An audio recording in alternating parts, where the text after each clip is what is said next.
Il va. Ah, ouais, vas-y, vas-y. Mon stylo. Il est déjà qu'on trouve la page. Ils sont tous partis.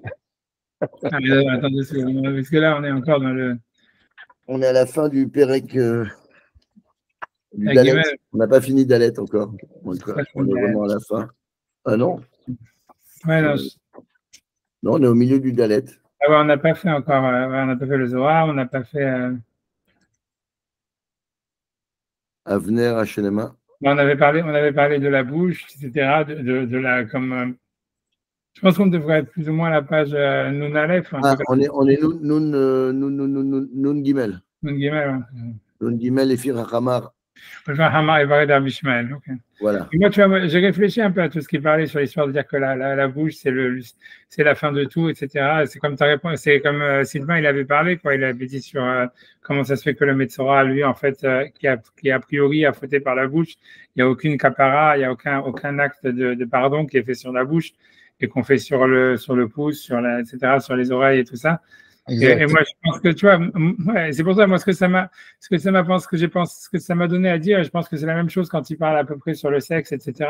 C'est que ça voudrait dire en réalité que la bouche, elle, en elle-même, kadosh, quoi. C'est un peu comme le peuple d'Israël, si tu veux. C'est-à-dire que le peuple d'Israël, ou comme la bouche, c'est quelque chose qui est trop saint, qui peut pas être, en fait, impurifié par l'action de l'homme. Et donc, en fait, quand on doit faire une capara, c'est pas sur la bouche, c'est qu'est-ce qui a amené la bouche à faire quelque chose de mal. Et donc, c'est les pieds, les oreilles, le machin, tout ce qui est périphérique. Mais c'est comme si, en fait, et c'est comme le peuple d'Israël, quand on dit le peuple d'Israël, il est en lui-même Zakai, et ça veut dire il est méritant. Maintenant, il fait beaucoup de fautes. Les fautes, elles viennent des influences extérieures, de ci, de ça. Et ce qu'il faut essayer de. En fait, la bouche, ça peut être considéré comme le peuple juif, ça peut être une victime. La bouche est victime de toutes nos actions, nos pensées et tout ça. Non, mais j'imagine un truc comme ça. Pour moi, c'est ça ce que ça voudrait dire. Ça veut dire, si on doit interpréter cette histoire de la mitzvah, moi, je pense comme ça. Tu vois, ça veut dire dans le sens où, tu vois, c'est pas comme Israël. Ouais, c'est quelque chose comme ça. Victime, peut-être, ouais, un truc comme ça. C'est-à-dire qu'il n'est pas impurifié, quoi. C'est-à-dire que, ouais, c'est comme dans la Kabbale, il y a toujours ça. Il y a cette idée que, voilà, il y a des choses. C'est une victime permanente. Ouais, c'est comme la Neshama. C'est comme si tu veux, on retrouve la même idée, si tu veux, dans les corbanotes. C'est-à-dire qu'on amène un corban que lorsqu'on a fauté par inadvertance. Si on a fait tous les khataïm, la plupart, ils sont si on a fauté par inadvertance. Et la question, elle est de savoir pourquoi est-ce qu'on n'apporte pas un corban quand on a fauté avec intention. Et ça veut dire pourquoi est-ce qu'on n'a pas un corban quand on a fauté intentionnellement. Et si tu regardes en fait dans les commentateurs, soit le Nefesh HaChaim, tout ça, les kabbalistes, tout ce que tu veux, ils disent que quand en fait l'intention de l'homme, l'esprit de l'homme, il est trop simple pour être impurifié par une faute. Et que en fait c'est toujours le corps qui a besoin. Le corps, lui, il s'impurifie par les fautes. Mais où tu vois où la relation, c'est la relation même de l'âme avec le corps ou un truc comme ça, le nefesh. Mais c'est jamais. Mais dès qu'il y a l'intention, et tout ce qui est de l'ordre de l'esprit, même si ça faute, c'est jamais impurifié de manière essentielle, quoi. L'esprit reste sain, quoi, à part entière. Et donc, il n'a pas besoin d'un pardon, quoi. Et c'est assez, tu vois, et c'est pour ça que le pardon, il est que sur, en fait, le nefesh, ça veut dire que sur que sur le corps, que sur le rapport au corps, tout ce que tu veux, mais ça veut dire qu'il y a quelque chose qui serait intrinsèquement, tu vois, lié à Hachem par rapport à, voilà, donc, voilà, on le sait, c'est-à-dire si quelqu'un il fait une faute, etc., en fait, il n'a pas besoin, ça veut dire, son esprit, il est assez, comment dire, fort pour se rendre lui-même conscient qu'il a fait mal, ou des choses pareilles, tu vois, son esprit, il n'a pas été atteint par sa faute, en réalité, tu vois, c'est-à-dire, même s'il y a une manière de réfléchir qui aurait, tu vois, une influence qui a été faite par la faute et tout ce que tu veux, l'homme, il est capable, en fait, de s'auto-analyser et, en fait, à chaque fois, de se rendre compte qu'il a fauté. Donc, c'est-à-dire que c'est pour ça que s'il faute intentionnellement, il n'est pas, en fait, il y a rien à pardonner. Parce qu'il suffit de faire tes chouvas, il suffit de dire, voilà, j'ai fait mal et je change de comportement. Et puis voilà, le pardon, il est immédiat. Mais c'est quand on fait une faute inintentionnelle, en fait, l'esprit n'a pas participé, que c'est le corps qui l'a fait, que c'est là où il y a besoin d'un pardon, parce que le corps, lui, en réalité, il est, si tu veux, il est plus lié à la matière, donc il reçoit l'impureté, il a besoin d'un processus de purification, etc. Mais tu vois, ça, c'est ce que les kabbalistes, ils expliquent, tu vois, pour expliquer l'histoire des sacrifices expiatoires qui sont sur les fautes inintentionnelles. Mais donc, je reprends cette idée, tu vois, pour répondre à ta question, ce que tu avais posé il y a 2 semaines, quoi. C'est-à-dire que, voilà, la bouche, à mon avis, c'est la même chose. C'est-à-dire que la bouche, ça veut dire, elle est liée à Hachem, en fait, elle aurait comme une sorte de sainteté intrinsèque, en fait, et qu'elle n'aurait pas de notion, elle n'aurait pas de volonté, en fait, à dire du mal ou à faire du mal, etc. Et que donc, si jamais elle le fait, c'est à cause des choses qui sont périphériques, d'où la capara sur les mains, les pieds, etc., les oreilles, mais pas en fait par elle-même, quoi. Comme si elle-même, elle était intrinsèquement non, tu vois, inaliénablement sainte, quoi. Et pour moi, c'est lié, pour revenir pour commencer sur le sujet, c'est lié avec ça, c'est-à-dire parce que quand tu regardes, comme on a dit, il y a un interdit dans la Torah qui est très grave, qui est l'interdit de la castration, tu vois que c'est un lota assez, ça veut dire, c'est ce que moi j'avais dit à tous les élèves là, de comment il s'appelle, j'ai oublié son nom, de Brown, de Rabbi Yitzhak Brown. Tu vois, quand il avait dit, ouais, il faut le castrer, machin, il faut castrer les homosexuels et tout ça. Et moi, je lui ai dit, ouais, mais c'est plus ou moins ce que lui disait, puisque tu vois, lui, c'est l'autre alternative, c'était ça, tu vois. C'est soit il se suicide, soit il se castre, tu vois. C'est ça les deux autres alternatives. C'est vrai, je veux dire. Tu vois, j'ai dit, oui, ça veut dire, tu vois, c'est clairement, si tu veux, il y a plein. La solution, c'est d'écouter ses cours et tu te suicides aussi. Tu vois. Je sais pas, mais ce que je veux dire, voilà, mais ce que je veux dire, c'est que c'est un histoire de la Torah, c'est-à-dire que, et ça, il y a un maasé qui est ramené dans, c'est-à-dire, j'ai jamais retrouvé dans les mots, ça m'énerve, parce que tu vois, c'est un truc de Rabbi Yehuda Chassid, dont Rabbi Yehuda Chassid, c'est un auteur franco-allemand du XIIIe siècle, et en fait, tu vois, c'est-à-dire que lui, il ramène une histoire d'un type qui était venu le voir, et qui lui avait dit, en fait, voilà, que lui, il avait aucun contrôle sur son sexe, et que donc, il faisait, tu vois, comme des SK, quoi, ça veut dire, voilà, quoi, alors, il a demandé, tu vois, est-ce qu'il devait se castrer, etc. Et tu vois, et comment dire, et Rabbi Yehuda Chassid, il lui a interdit, il lui a dit non, il lui a dit que c'était c'était un interdit de la Torah, machin, blablabla, que tu vois que c'était ça sa nature, ça veut dire que, en fait, lui, il devait, comment dire, essayer d'aller contre son état au maximum. Maintenant, s'il peut pas, il peut pas, et chaque fois, c'est une faute qu'il fait, mais ça lui donne pas le droit de se castrer, quoi, que c'est un interdit de la Torah. Tu vois, la castration masculine, c'est un interdit de la Torah qui est répété, et même, encore une fois, ça veut dire, c'est dans la Gemara, comment dire, quand elle parle des 4 qui sont rentrés dans le Pardès, je pense, celui qui est devenu fou, c'est la question qu'on lui demande à chaque fois, et c'est très bizarre pourquoi c'est ramené dans cette Gemara, où on lui dit en fait, est-ce qu'on a le droit de castrer même un chien? Il dit non, on n'a pas le droit même de castrer même un chien, puisque l'interdit de castration masculine, il est même sur les animaux qui sont en fait, qui créent des dommages. Ça veut dire, et c'est très bizarre pourquoi la Gemara ramène cette histoire-là avant le fait de rentrer dans le Pardès et tout ça. Mais ce que je veux dire, c'est que pour revenir à notre sujet, puisque lui, là, il avait mis en relation la bouche avec le sexe. Et en fait, tu vois, c'est un peu la même idée. On a l'impression que le fait que la Torah, elle interdit la castration masculine, etc., c'est comme si elle disait, en fait, que c'était comme la bouche, quoi. C'était quelque chose que normalement, qui était trop sain, on va dire, pour être soi-même fautif, quoi, comme le peuple d'Israël, etc., ou comme l'esprit. Et qu'en fait, c'est tout ce qui était périphérique qui devait être arrangé si on peut l'arranger. Mais en fait, il y a quelque chose, si tu veux, comment dire, comme on avait vu, c'est pour revenir sur le sujet qui est en train de parler, il y a quelque chose, tu vois, dans la masculinité, dans la sexualité masculine qui est intrinsèquement kadosh et qui est, tu vois, qu'on peut pas condamner, tu vois, ça veut dire qu'on peut pas, même si tu vois, ça veut dire pénaliser ou détruire, etc., parce que ça reviendrait à détruire, tu vois, une sorte, tu vois, quelque chose, quoi, qui est l'essence du monde, quoi, quelque chose comme ça. Et tu vois, voilà, c'est pour revenir sur le sujet à partir de la question que Sylvain avait demandé. Mais je pense qu'il y a un truc comme ça, tu vois, c'est très, tu vois, je pense que. C'est bizarre, parce que dans un livre que je viens de lire, d'un auteur assez célèbre, et il dit justement que Moshe, il était à Ratzatain, mais que c'est pour ça qu'il était plus proche de Dieu, parce qu'il ne pouvait pas parler, parce qu'il avait cette. Alors que, par comparaison, Rabbi Akiva, il avait le pouvoir d'enseigner, et c'est ça qui lui a coûté les ennuis. Je veux pas, je sais plus le nom de. Non, je comprends.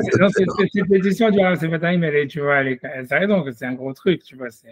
Tu vois, c'est sûr que d'avoir un prépuce sur les lèvres, c'est super bizarre. C'est qu'est-ce que ça veut dire et que c'est clair que pourquoi est-ce que c'est celui-là que Hachem, puisque Rav Sefatim, ça veut dire ça, celui qui a un prépuce sur les lèvres.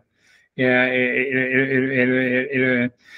tu vois, le fait même que la Torah a choisi c'est Moshe pour, tu vois, c'est-à-dire.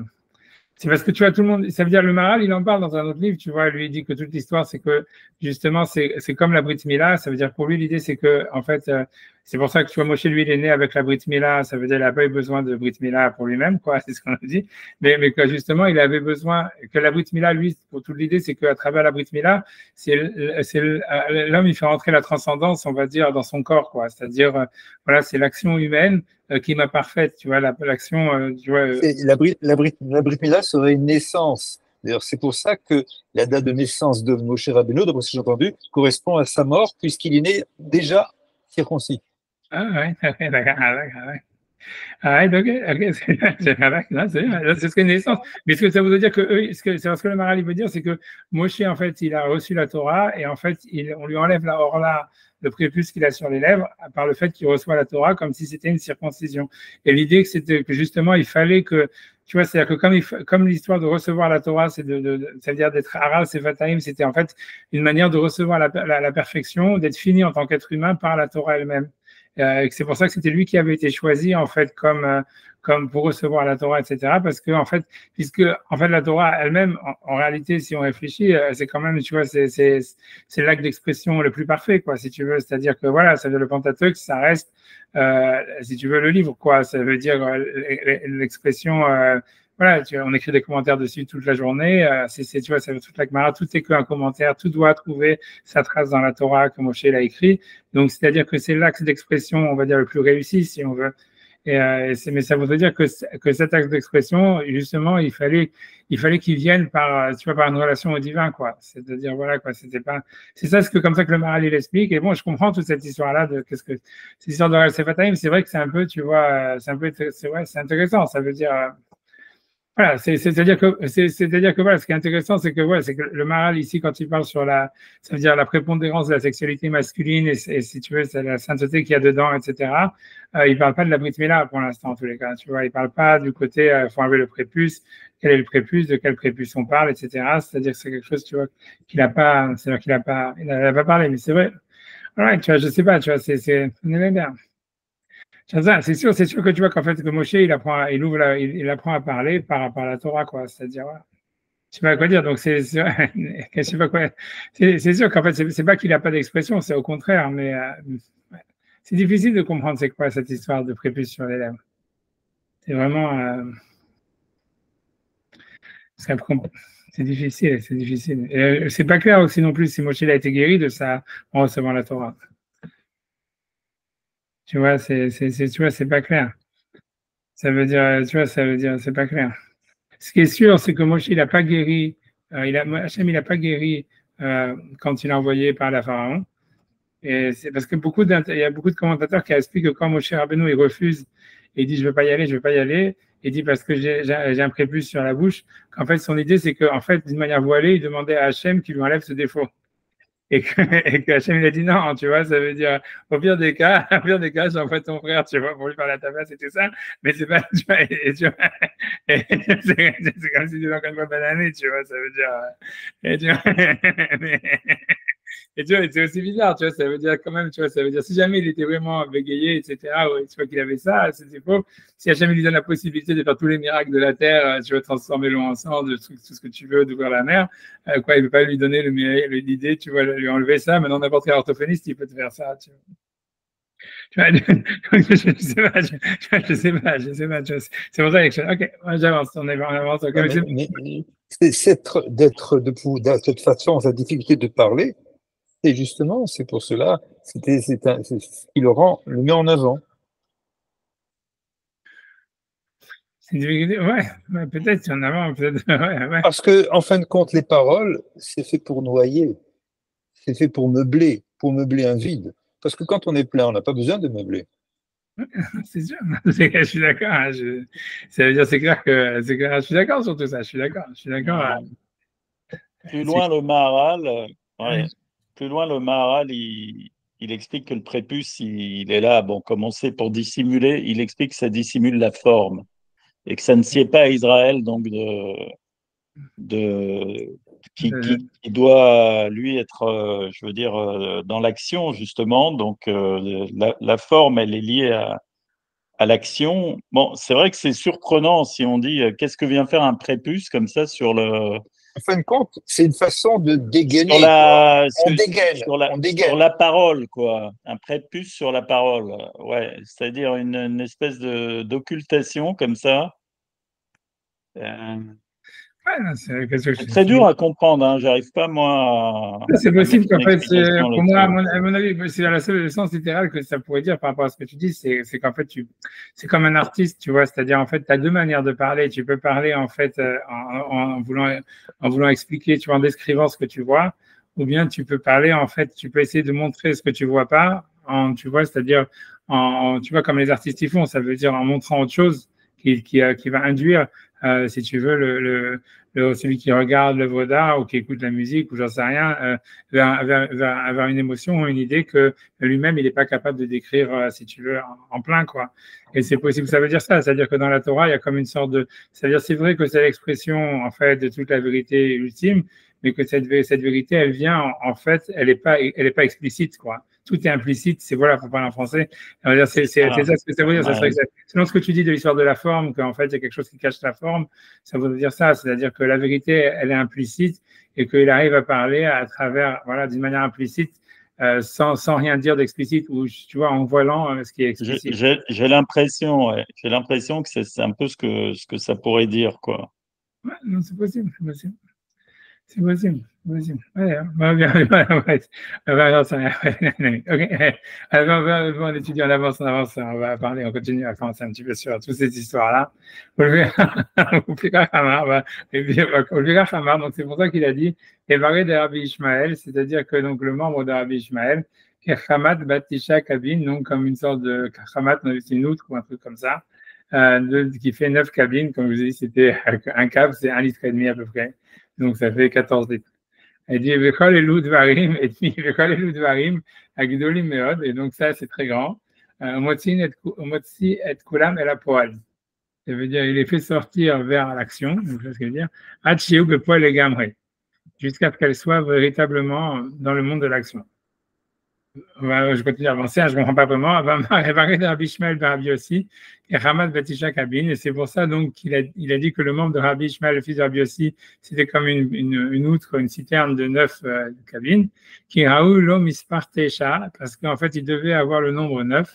Mita Machin Amarnou, comme nous l'avons dit, Kiwashlama et la Tisha, parce que c'est la finalité du 9. Ok. Voilà. Parce que dans la note 319, il ramène toute la Gemara, etc. Il ramène le Chidushé Agadot qui dit que c'est peut-être plus, explicite là-bas. Je ne sais pas si je peux le faire dans les mots, je peux l'envoyer, vous l'avez ou ça va ou moi je peux l'envoyer. Ok, 319, je suis à la note 319, il y a sur Sepharia normalement aussi, etc. Donc, il dit Dvarim et Vuarim Yoter Bechidushé Agadot, les Bahametzia, Pédalet.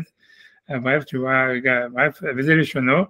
Kacher Teda Dvarim Elou, lorsque tu vas savoir ces choses-là, Iné Teda, maintenant tu vas savoir, Kimashama Evaré de Abishmael Kehamad Batisha Kabine, qu'on a dit que le membre de Abishmael c'était comme une citerne de 9 cabines, Da qui a Godel Hu les Madrigat Adavar, sache que la grandeur de la chose est par rapport au niveau de la chose.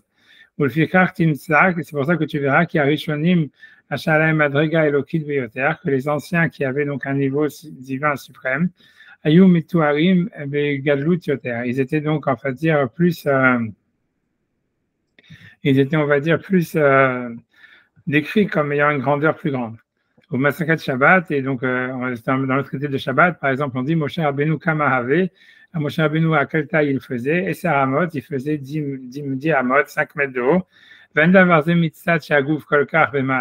cette chose-là ne vient pas à cause du fait que leur corps était tellement à un niveau. Simplement à cause du niveau et de l'avantage ou du niveau du nefesh qui est dans la création. C'est-à-dire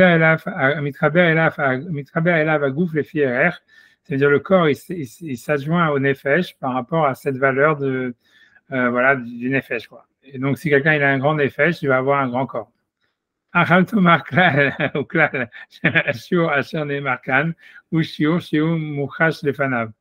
il dit, ne dit pas que, donc ici, lorsqu'on parle de la taille du pénis de Rabbi Ishmael Bar Yossi, que tu vois que c'est vraiment en mesure par rapport à un acte visible, c'est-à-dire que c'était comme une citerne qui faisait 14 litres. Aval d'avar zek moshnidber harbe, mais cette chose-là, c'est comme on l'a expliqué plus loin. Ou mufshat minagashmi, en fait, c'est voilà, donc il veut dire, c'est une appréciation qui serait séparée, donc qui serait son rapport à sa neshama, quoi, c'est-à-dire à son nefesh, c'est-à-dire la relation que son nefesh, qui est la partie, on va dire, spirituelle, on va dire, qui est liée au corps, en fait, elle était de cet ordre, c'est-à-dire, mais pas que, en fait, son membre, il avait cette taille.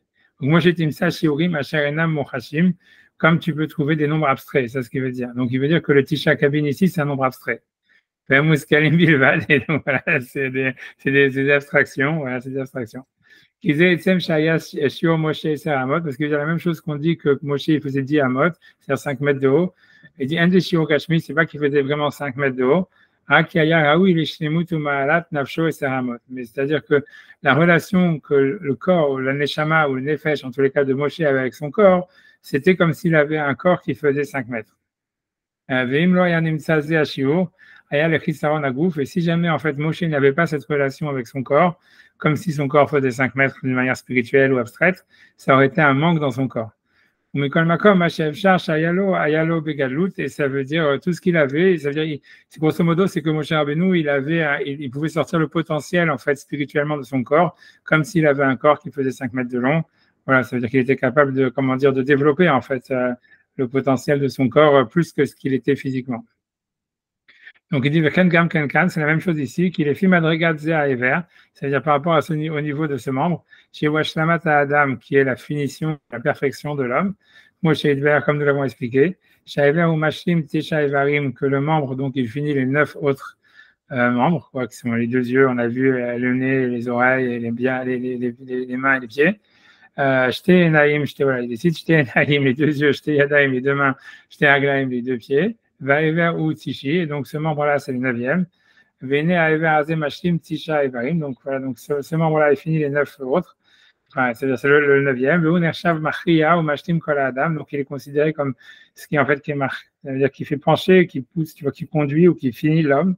Mais d'abord, mes voix, cette chose-là, elle est claire. Le Kashanimsa Rabbi Ishmael, Rabbi Yossi, Hidush, Mashaelo Gadlut. Et ce qu'on veut dire, c'est que comme Rabbi Ishmael, il avait une grandeur surhumaine, on va dire, spirituelle. Donc, ça veut dire que cette grandeur spirituelle qu'il avait, elle se manifestait aussi dans la relation qu'il avait avec sa sexualité ou avec son sexe. Amour alzé, shiu batisha kabine. C'est pour ça qu'on dit que son membre, il était comme une citerne de 9 cabines. Qui fait madrigata ever, suivant le niveau de ce membre, shiu mashlim tesha, qui finit les 9. Velo amar shiu bat eser kabine, kenegad apé kamken. Il n'a pas dit que c'était en fait comme 10 cabines qui aurait inclus la bouche. Parce qu'en fait, il veut dire que la finition, elle est différente de ce qui est au début. Parce que ça, c'est le début et ça, c'est la fin. Et c'est pour ça que son niveau, c'est 9 cabines. Tu vois, donc ce qui veut dire à la fin, ça c'est intéressant, c'est-à-dire là, il met la différence entre la distinction entre la bouche et le sexe, comme si, en fait, tu vois, la bouche, ça serait le début et le sexe, ça serait la fin, quoi. Et que, en fait, d'une certaine manière, le début, ça veut dire la position 0, quoi. La bouche, ça serait le 0, et le sexe, ça serait le 9, quoi. Et qu'en fait, donc, le 0, il reste quand même au début séparé, en fait, du 9, quoi. Ça m'a fait penser à mon livre, là, tout commence en mystique et finit en politique, quoi. Ça veut dire la même chose, tu vois. Ça veut dire, ouais. Non, mais c'est intéressant parce qu'encore une fois, comme je vous avais dit que tu vois, dans la tribu de Yesod, dans la base de Yesod, c'est lié avec le truc de l'Echadodi qui dit sauf Maaseh et Mahashavat Sechila, c'est-à-dire la fin de l'action, elle est incluse dans la pensée au début, et que c'est ça l'idée du Zachar, que c'est un langage de souvenir, d'une pensée, d'une intentionnalité qu'il y avait au début, etc. Donc c'est intéressant ce qu'il dit là, tu vois que ça veut dire que l'enjeu de qu'est-ce qui est le début, qu'est-ce qui est la fin, ça serait la bouche, ça serait le début, et en fait le sexe, ça serait la fin, quoi.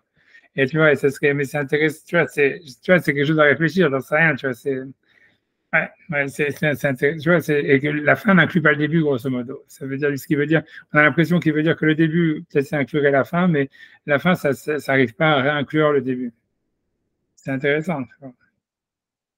Tu vois, c'est quelque chose qui est intéressant. Parce que ça serait peut-être ça l'idée, en fait, de la masculinité, quoi. C'est en fait, parce que tu vois, tu peux dire qu'en fait, chez les femmes, tu vois, c'est dans la féminité, on arrive, tu vois, la finalité, elle reste, elle continue à inclure le début, comme si, tu vois, tout fait un tout et tout reste, en fait, statique, comme un truc qui englobe la chose, tu vois, d'une manière, tu vois, ça veut dire, tu vois, comme si le 0, il arrive à s'inclure dans la finalité, alors que chez l'homme, en réalité, si tu veux, la finalité, elle n'arrive pas à réinclure le début, quoi.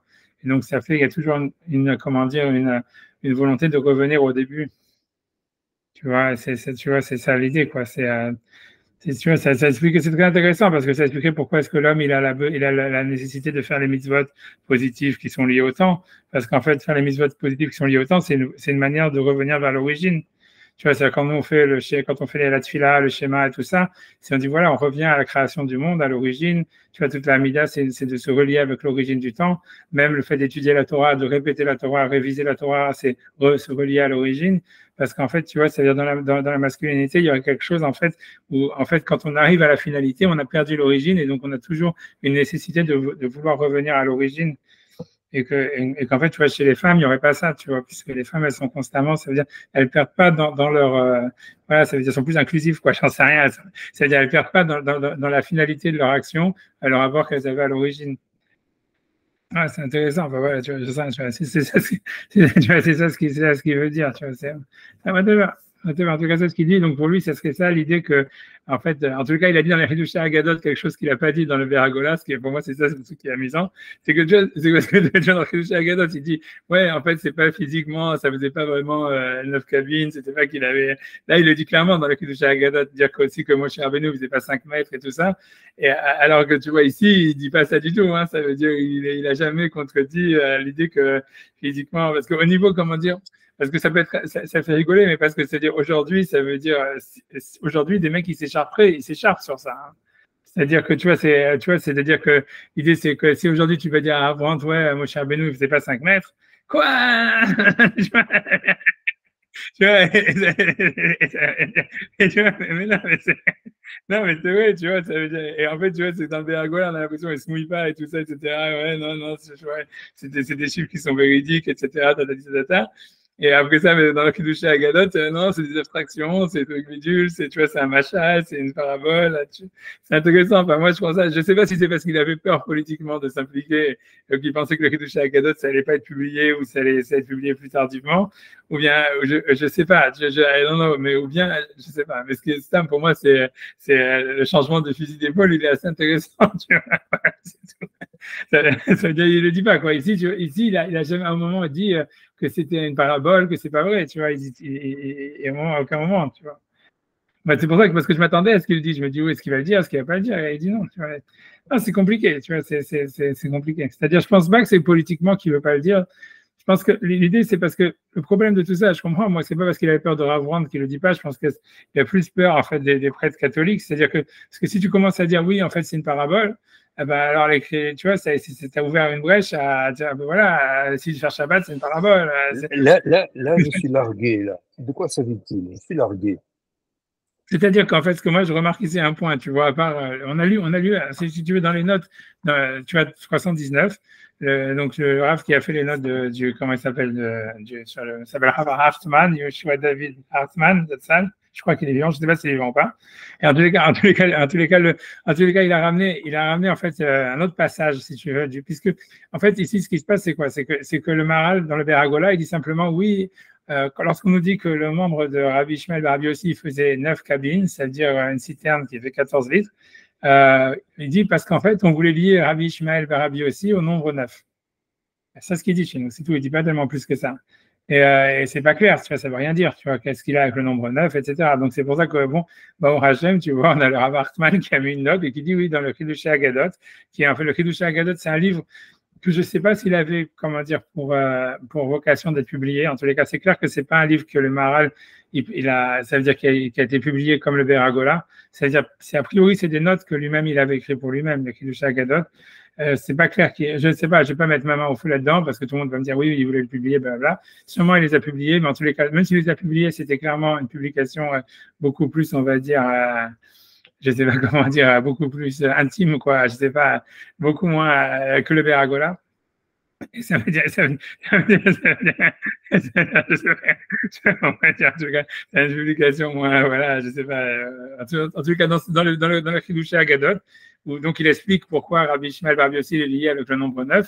Là-bas, il dit en fait d'abord que lorsque la Gemara dit que c'est tous ces rabbanim-là, ils avaient des membres tellement gigantesques, il dit c'est pas à prendre au mot, en fait c'est des nombres abstraits. On voit que dans les mathématiques, on utilise des chiffres abstraits, donc en fait c'est des abstractions.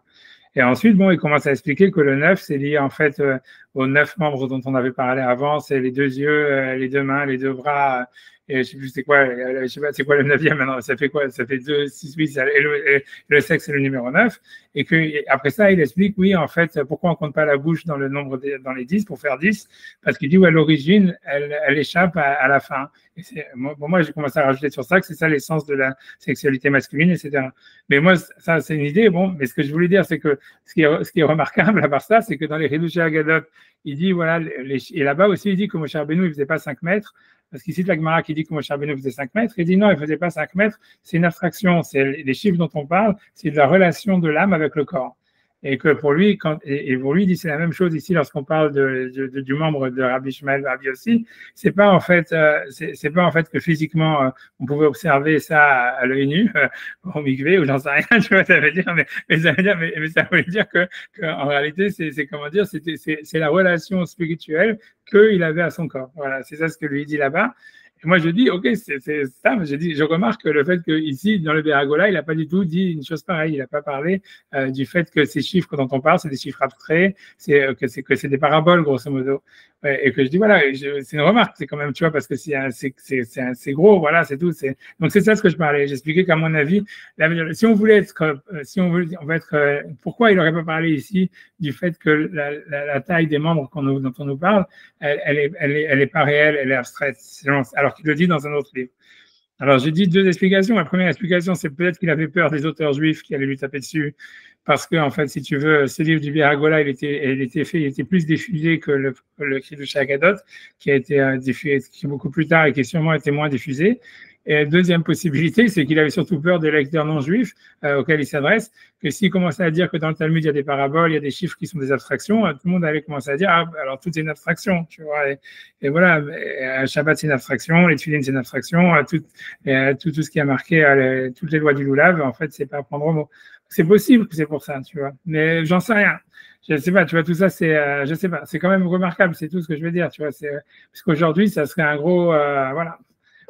Ouais, je sais pas. Je sais pas qu'est-ce qu'il a écrit d'abord. Je pense que le Béragola est sorti d'abord, mais je sais pas. Non, mais non.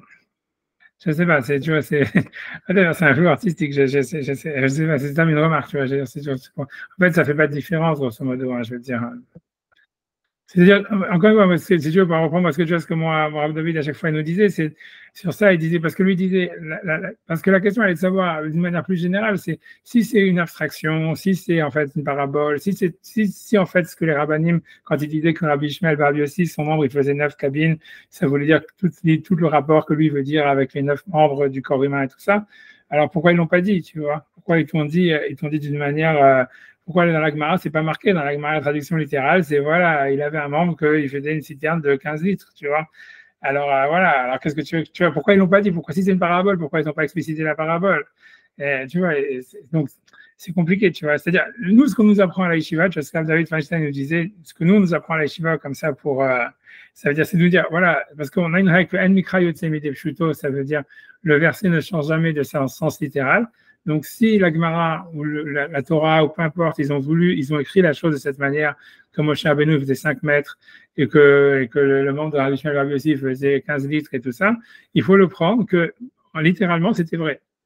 Et que après ça, nous, ce qu'on doit apprendre de ça, ça veut dire après on peut déduire tout ce qu'on veut, le Maharal, puisque si on peut poser la question, même si c'est vrai, qu'est-ce qu'on en a à faire, tu vois. Et donc, c'est là où est-ce qu'il faut avoir, tu vois, si tu veux, la deuxième. C'est pour ça que, tu vois, c'est-à-dire l'exclusion, ça serait de dire, c'est-à-dire si on voudrait vraiment être dans le chemin de l'orthodoxie, en fait, ce qu'il dit le Maharal dans le Hidushei Agadot, ça serait de dire, oui, ça veut dire tout ce qu'il dit, c'est vrai, ouais, très bien, c'est une explication, c'est spirituel, c'est ce qu'on veut, c'est une abstraction et tout, mais n'empêche que, dans la réalité, c'était vrai que Moshe Rabbeinu, il faisait 5 mètres. N'empêche que dans la réalité, c'était une réalité objective que le membre de Rabbi Shmuel Bar Yossi, il faisait cette taille. Parce que sinon, la Gemara, elle n'aurait pas dit, tu vois, ou la Torah, tu vois, un truc comme ça. Ça, c'est comme ça que, si tu veux, dans le monde orthodoxe, si tu veux, c'est comme ça qu'on s'en sort. Parce qu'il y a plein d'histoires, si tu veux, avec... tu vois, c'est parce qu'il y a une histoire où avec Rabbi Shmuel, avec Rabbi Meir qui est un élève, et qui dit à ses élèves, à l'époque messianique, comment dire, les arbres, ils vont faire pousser des chalotes ou des choses comme ça. Et il y a un élève qui lui dit, et quand il explique un passouk du Tanakh, et un élève, il lui dit, mais en chadash tarat Hashem, et il rigole. Et Rabbi Meir, il s'énerve contre lui, etc. Il le maudit et tout ça. Et tu vois, l'idée, c'est de dire qu'en fait, est-ce que Rabbi Meir, lui, quand il disait ça, il voulait dire c'était allégorique ou pas? Mais l'idée, c'est, tu vois, c'est qu'en fait, c'est pourquoi l'élève, lui, il rigole, etc. Et tu vois, si tu veux, c'est ce passage-là de l'Agmara, c'est un autre sujet à part entière, mais c'est ce passage-là de l'Agmara qui semble dire qu'en fait, même si on t'apprend une allégorie, il faut que toi, tu l'acceptes comme si c'était littéral, tu vois. C'est un truc comme ça. Et que, après ça, tu peux te demander c'est quoi, pourquoi, qu'est-ce que ça veut dire, tu vois. Si tu comprends pas ce que ça veut dire, alors tu peux dire qu'est-ce que ça veut dire pour moi. Et ton explication, c'est ça l'explication que tu gardes, si tu veux, parce que ça doit faire sens. Mais tu peux pas, tu vois, c'est-à-dire dire de but en blanc, non, c'est pas vrai, tu vois. En fait, et c'est ce qu'il dit dans le Chidushei Agadot. Il dit, réellement, Moshe Rabbeinu, il faisait pas 5 mètres. Tu vois, c'était pas quelque chose de visible à l'œil nu. Il dit, pour l'œil humain, Moshe Rabbeinu, il faisait pas 5 mètres. C'est un truc spirituel, c'est une réalité métaphysique qui fait qu'il faisait 5 mètres. La même chose sur le membre de Rabbi Shmuel Bar Yossi. Tu vas dire ça, tu vois, aujourd'hui, tu vois, je veux dire, le Maharal, il le dit, c'est lui des plus grands, tu vois, c'est un grand rab, tu vois ce que je veux dire, et c'est ce qu'il dit, on va dire, tu vois. Mais c'est gratuit, on va dire. Le truc, c'est qu'il devrait se justifier. Ça veut dire, sur ce point-là, aujourd'hui, tu vois, ça veut dire qu'il devrait se justifier devant plein de passages de l'Agmara, et je ne sais pas comment il s'en sortirait, tu vois. Tu vois ce que je veux dire, ça veut dire, voilà, c'est pas clair, tu vois. Et, encore une fois, si tu dis c'est une parabole, alors quand est-ce que tu vas dire que c'est une abstraction, c'est un chiffre abstrait, alors pourquoi tu dis pas que les chiffres qui sont marqués sur le lulav, c'est des abstractions? Tu vois, les chiffres qui disent, tu vois, qui sont marqués sur la taille des téphilines, c'est une abstraction, tu vois ce que je veux dire? Tu vois, c'est ça l'histoire, tu vois, tu vois, est-ce que ça c'est évident? Alors, encore une fois, la question, si c'est une abstraction, alors pourquoi la Gemara l'a pas dit? Pourquoi elle te l'a dit d'une manière comme ça, tu vois? Elle voulait ça me choquer, elle voulait truc, tu vois, ça veut dire, ça reste, voilà. C'est vrai, mais ça, c'est une remarque, tu vois ce que je veux dire. Je pas. Toute la littérature juive, y compris à partir de la Torah jusqu'à la Gemara, c'est quand même, c'est pas allégorique, mais en tout cas, il y a toujours des sens cachés, il y a toujours des sens secondaires. Ouais, mais c'est-à-dire c'est toujours dans le même article, là, quand tu dis qu'Ajwaoru dessinait couronnes sur les lettres et tout ça, et que le sens finalement était plus dans la couronne que dans la lettre. Donc, c'est-à-dire que même la Torah que Moshe a reçue, c'était même pas le sens final. Donc, peu importe que ça soit vrai ou pas vrai, finalement, j'allais dire, c'est les mots qui comptent. Ouais, et ça, c'est le message qui compte. Après, qu'on soit vrai, pas vrai, machin, il faut que tu prennes le message comme entier, quoi. Et après, tu en fais. Non, je comprends. Je suis d'accord. Je suis tout à fait d'accord. Mais l'idée, c'est que la question est de savoir est-ce que ça fait partie de la émouna tu vois, c'est-à-dire, voilà, de penser que c'était vrai ou pas, tu vois. Est-ce que voilà, parce qu'encore une fois, tu vois, est-ce que c'est vraiment que des mots? Est-ce que, tu vois, tu vois, c'est comme je dis, l'histoire, tu comprends bien que même dans le christianisme ou le judaïsme réformé, si tu veux bien, c'est ce qu'ils disent, tu vois, ils disent, voilà, la lettre, elle est importante, c'est le message qui est important, c'est pas la réalité, tu vois. Et c'est ça, tu vois, c'est ça le truc, tu vois. Et voilà, à partir du moment où tu commences à penser comme ça, tu vois, ça veut dire, voilà, y a plus, tu vois, si tu veux, la halakha, elle tombe à l'eau complètement, tu vois. Et c'est pour ça, en fait, que tu dois dire qu'en fait, il y a une réalité physique qui soutient cette réalité spirituelle. Et cette réalité physique, c'est quelque chose d'historiquement vrai, tu vois. C'est comme quand tu parles de la sortie d'Égypte, tu me dis, voilà, il y avait plein de messages par derrière, il y a la libération, blablabla, c'est spirituel, c'est tout ce que tu veux. Mais n'empêche que tu vois, en fait, on doit avoir la émouna que les 10 plaies, elles ont vraiment eu lieu, etc., que tout ce qui est marqué dans la Torah, ça s'est vraiment passé, tu vois, qu'il y a des grenouilles, il y a des machins, aussi débiles que ça a l'air, tu vois ce que je veux dire? Ça veut dire que, voilà, et qu'est-ce que tu vas, tu vois, ça veut dire, je ne sais pas comment expliquer, ça veut dire, parce que ça fait partie de la Emouna, et que la sortie d'Égypte, c'était quelque chose, c'était une histoire historique qui s'est vraiment passée, c'est pas un mythe, c'est pas quelque chose, tu vois, qui est une sorte de, tu vois, de mythe duquel on devrait apprendre des leçons, tu vois. Maintenant, après ça, si ça fait pas sens pour toi, tu vois, c'est ce qu'il a fait le Rambam. Le Rambam, il te dit non, en fait, c'était pas, ouais, c'était des phénomènes naturels qui étaient prévisibles, etc., etc. Tout ça, on va dire, tu es encore dans le cachère, si tu veux, même si c'est bien, si tu veux, c'est pas moi encore juger le Rambam sur sa émouna. Ouais, parce que le Rambam, il te dit, tu peux pas comprendre ou accepter quelque chose que tu n'es pas capable de comprendre. La problématique, elle est là. C'est que moi, je veux bien qu'il ait un sexe de 9 litres ou de 15 litres, mais il n'a plus de sang dans son corps, le mec, donc j'ai quand même un problème. C'est-à-dire que le mec, il faut qu'il, je ne sais pas comment il se débrouille, tu vois, ça fait plus que le sang que tu as dans ton corps. C'est compliqué. Donc, tu te dis, je veux bien le croire. Le problème, c'est qu'il ne faut pas chercher à rationaliser. mais tu peux très bien dire, sans chercher à rationaliser, bon, ça c'est vrai, ça c'est vrai. Et tu ne cherches pas à rationaliser, mais tu ne peux pas dire. Enfin bon, je sais pas, moi j'ai. Non, mais je comprends ce que tu dis. C'est difficile de croire à quelque chose auquel tu n'arrives pas à croire, quoi. C'est ça que je veux dire. Non, mais je pense que l'idée, je pense que, encore une fois, c'est pour ça que la méthode d'étude de la Torah, c'est juste, tu vois, comme Maïmonide, lui, il va te dire, voilà, les plaies, c'était des phénomènes naturels et prévisibles, et que Moshe Rabbeinu, il était simplement plus intelligent que les sages de Pharaon, qui n'étaient pas capables de prévoir. Et que, tu vois, pour Moshe, tu vois, c'est comme ça que Maïmonide, dans la Guide des Égarés, il explique toutes les plaies, tu vois, et il se base même sur des Mishnayot, pour le dire. Donc, il rationalise, il ne pas encore les plaies. Il fait plus rationaliser le rapport à la plaie. La plaie, mais il dit pas le fait que c'est vraiment arrivé. C'est-à-dire que ces catastrophes-là, elles se sont abattues sur l'Égypte et que ça a servi à ce que les Juifs ils sortent d'Égypte et que c'est comme si Moshe Rabbeinu avait fait une guerre psychologique avec Pharaon. Tu vois, ça veut dire, pour lui, voilà, ok, mais il met pas en doute le récit. Tu comprends? Il dit pas, en fait, non, c'était une fable, les Juifs n'étaient jamais en Égypte, ou même s'ils étaient en Égypte, en fait, là-bas, ils se la coulaient douce et machin, et que c'est simplement Moshe Rabbeinu, on a raconté cette histoire-là après pour, tu vois, un truc comme ça. Il te dit, non, c'est véritablement historiquement arrivé, etc. Pour lui, ça fait pas sens. Alors, il dit, voilà, en fait, c'est ça ce que ça veut dire. C'est pas qu'il y a eu vraiment, que Moshe, il a envoyé une poignée je sais pas quoi,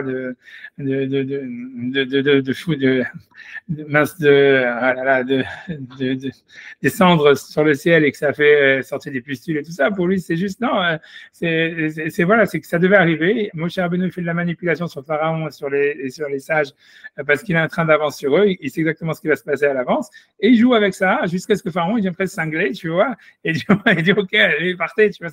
Il y avait une épidémie en fait, tu vois, l'épidémie. Moshe Rabbeinu il avait prévu, c'est pour ça qu'il dit aux Juifs, tu vois, selon Moshe, tu vois, il fait leur confinement, tu vois, il leur dit confinez-vous, il y a une épidémie. Les pharaons, tu vois, ils sont vraiment à l'ouest, tu vois, ils ne sont pas au courant. Plaque, tu vois, ça leur tombe dessus et ils disent, ouais, les Juifs sont bénis et tout ça. Et donc, Moshe, il dit, OK, alors maintenant, laisse-nous partir d'un autre du fric. Ils disent, d'accord, hein, tirez-vous parce que, voilà, on va pas en prendre plus dans la tête, tu vois. Et c'est comme si Moshe Rabbeinu, il a manipulé, si tu veux, des phénomènes naturels dans la tête de Pharaon. C'est ça comme ça que le Rambam, il explique les plaies d'Égypte et tout ça. Mais ça veut dire, donc c'est encore, on va dire, si tu veux, pourquoi le Rambam il fait ça? Parce que pour lui, c'est la seule manière que ça fasse sens, tu vois, parce que lui, c'est ridicule. Mais il nie pas, il conteste pas le fait que ça s'est vraiment passé, tu vois, c'est-à-dire, voilà. Alors que ici, quand tu vas dire, oui, en fait, non, Moshe Rabbeinu ne faisait pas 5 mètres, tu vois, ça veut dire, tu dis, voilà, ok, donc ça veut dire, la Gemara, elle a dit quelque chose qui physiquement était faux, tu vois, que comme il dit, c'était une abstraction, c'est pas quelque chose qu'on peut constater à l'œil nu, blablabla. Tu vois ce que je veux dire? Et si tu commences à dire ça, tu vas dire, ah ouais, quand on dit que le lulav, il doit faire 4 tfachim et que le hadas 3 tfachim, ah ouais, c'est des tfachim spirituels. En fait, tu vois, si tu prends un citron avec un machin, voilà, c'est qui la bourrique, tu vois, ça veut dire. Et ben, tu vois, puisque c'est le symbole qui est important ou la vérité qui est derrière, tu vois, c'est pour ça qu'en réalité, tu vois, c'est ce que je te dis, tu vois, c'est que normalement dans l'étude de la Torah, si tu contestes pas le texte tel qu'il est écrit en disant, ça, c'est ce qui est marqué, et c'est ça. Et donc, c'est la traduction que nos rabbinim ou que Moshe Rabbeinu ou que Hachem, il a voulu nous donner. Maintenant, on ne comprend pas, on essaye de faire sens. Si on y arrive, on y arrive. Si on n'arrive pas, on dit simplement on ne comprend pas.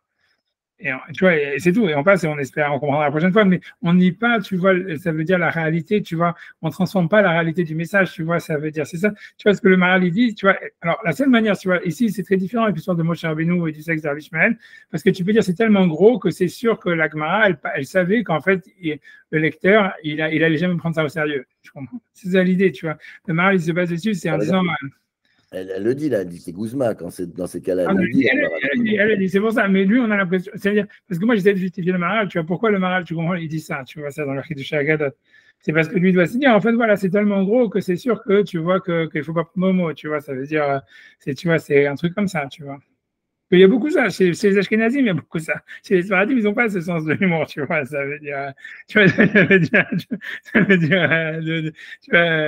c'est tellement gros que tu vois qu'on sait que tu vas pas y croire, mais qu'en fait, tu vois, les Sfaradim, ils croient à tout, tu vois. Mais c'est pour ça que je comprends que tu vois, c'est sur ça qu'ils se basent en réalité. C'est sur ça ce qu'ils se basent.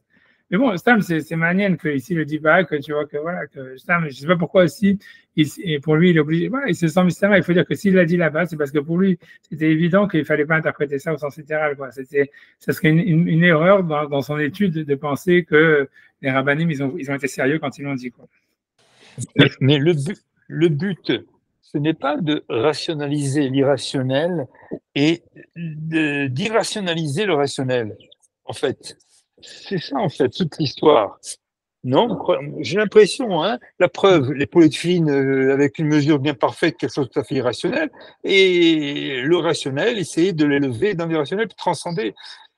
Ouais, c'est à peu près ça. C'est comme tu dis, c'est un mouvement. C'est sûr que ce qui est rationnel, irrationnel, c'est comme tu dis, tu vois, c'est ce qu'on apprend de Nietzsche. Hein, jamais moi, maintenant que je suis devenu un disciple de Nietzsche, tu vois, mais ça veut dire que, tu vois, mais ça veut dire que, non, je fais du Nietzsche sans le savoir. Non, mais ça veut dire que là, la différence, tu vois, la différence qu'il y a, tu vois, ça veut dire entre tu vois, Nietzsche, si tu veux, et Foucault, tous ces trucs-là, par rapport à la Torah. Si tu veux, la Torah, en fait, c'est Nietzsche et Foucault. Tu veux, c'est un peu ce que Nietzsche et Foucault, ils n'ont pas réussi à dire, si tu veux. C'est que l'idée, c'est qu'en fait, il y a des vérités, n'importe quel discours, n'importe quelle rationalité, elle est basée sur des évidences universelles qu'on accepte, qu'on n'arrive pas à démontrer. Et tu vois, et donc en fait, tu vois, c'est-à-dire ce qu'ils ont fait Nietzsche et Foucault, tu vois, et tous ceux qui ont pensé comme ça, c'est en fait, si tu veux, de compter, pas de contester, mais de montrer en fait le côté irrationnel qu'il y a sur les fondements de la rationalité. Mais en réalité, tu vois, mais il y a quelque chose en fait, si tu veux, de parfaitement philosophiquement faux, tu vois, dans leur démarche ou inconsistant, parce qu'en fait, tu vois, c'est ça ce que j'ai, c'est-à-dire que comment tu peux critiquer la rationalité à travers, tu vois, la rationalité elle-même, tu vois, ça veut dire, donc c'est-à-dire quand tu dis oui, cette vérité fondamentale, elle est contestable, et en fait, c'est quelque chose, tu vois, qu'on peut remettre en question et qui est indémontrable. Et tu dis donc c'est simplement un parti pris, donc c'est irrationnel. Mais tu vois, cette critique-là elle-même, d'où elle part, tu vois, c'est ça la question que tout le monde demande tu vois, sur Foucault et sur Nietzsche.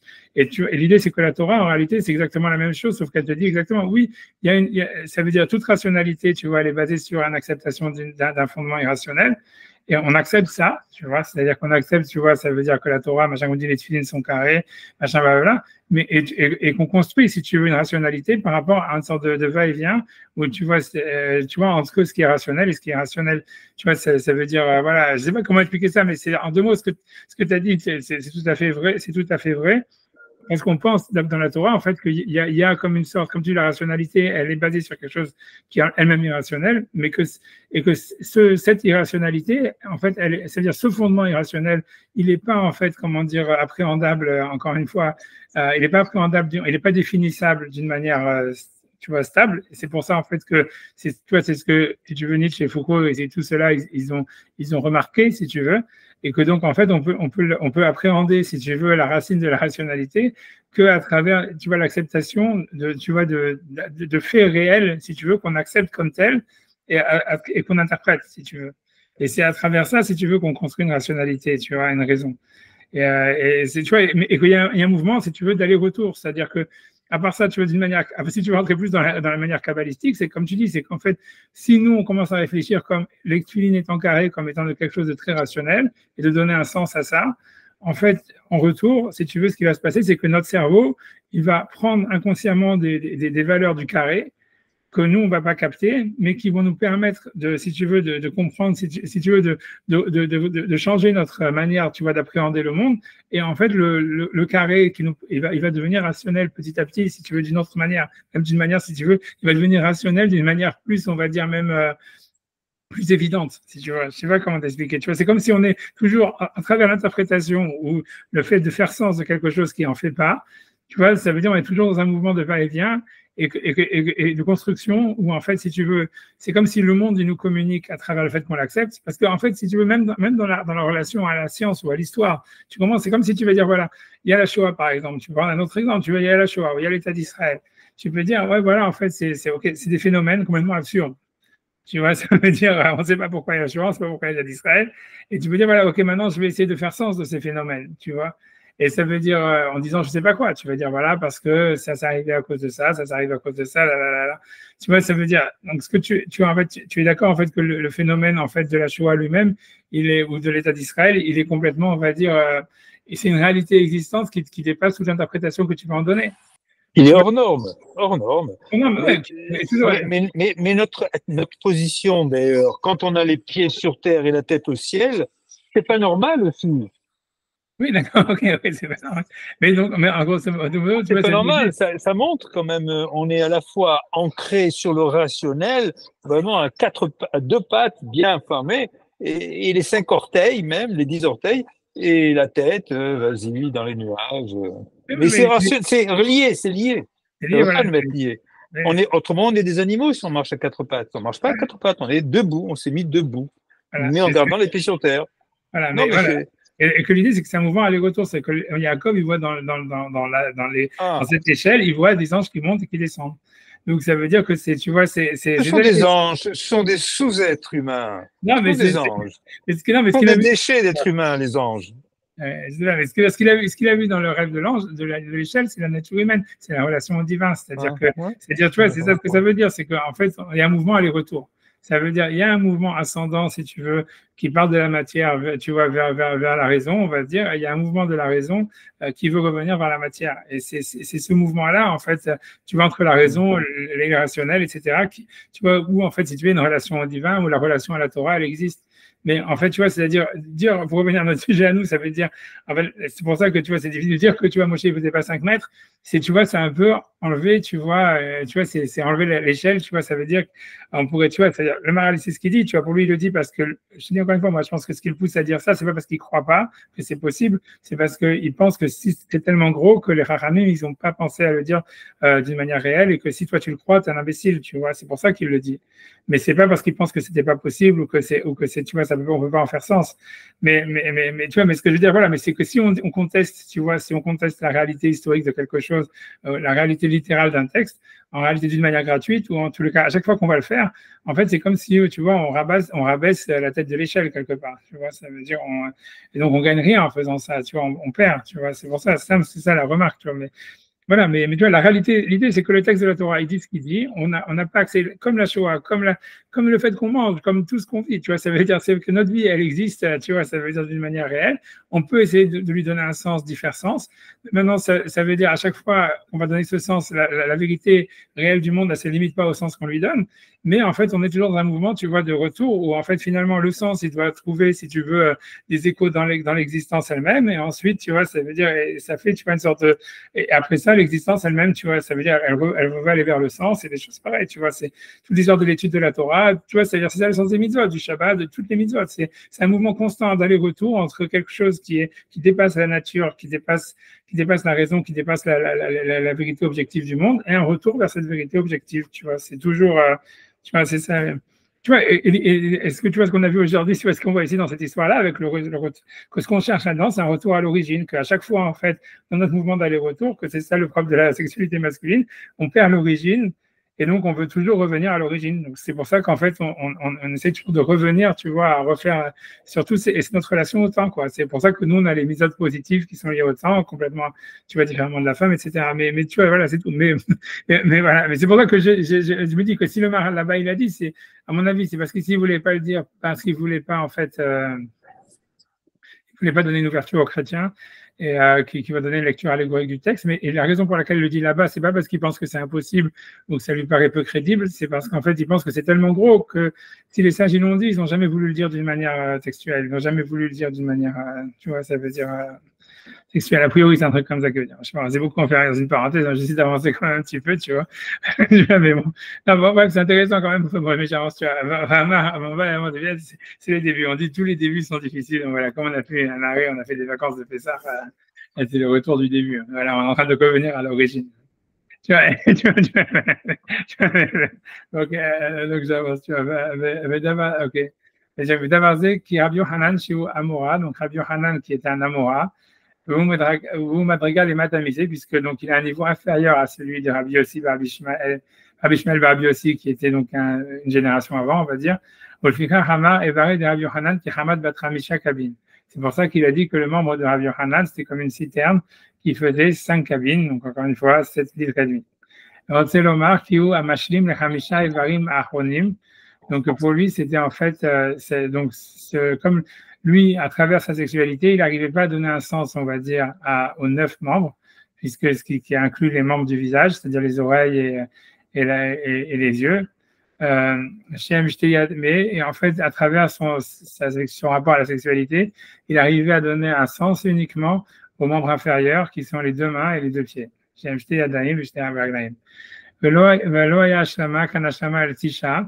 Et donc, ça veut dire qu'il n'y avait pas, en fait, il n'avait pas de perfection.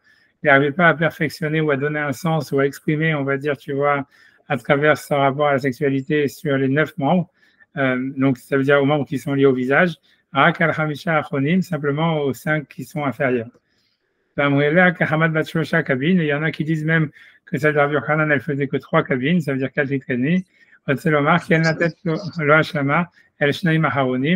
qu'il ne pouvait pas donner une perfection que aux 2 membres inférieurs. Donc c'est-à-dire, ce qui veut dire, c'est les 2 jambes, j'imagine. C'est-à-dire les 2 jambes et je sais pas quoi. Ouais, c'est ça, les 2 jambes et le sexe, ça fait ça, le 3e. Le verra la marque Hamad Bashosha cabine, donc c'est pour ça qu'il a dit comme une sorte de comment dire, de citerne qui avait 3 cabines. Donc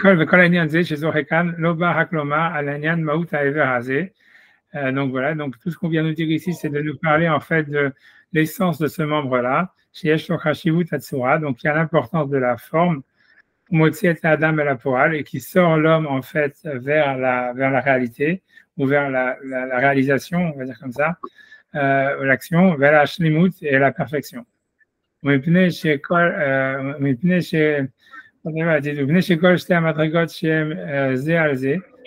Qu'est-ce que je me demande, tu vois, je ne sais pas si Rabbi Ishmael. Il faut voir, je sais pas si, je pense que oui, Rabbi Ishmael. Parce que c'est Rabbi Yochanan, je sais que lui, il n'a pas eu d'enfant qui lui a survécu. Ouais, ça, c'est la Gemara, elle en parle toujours, etc. Parce qu'il il a eu 10 enfants et ils sont tous morts de son vivant.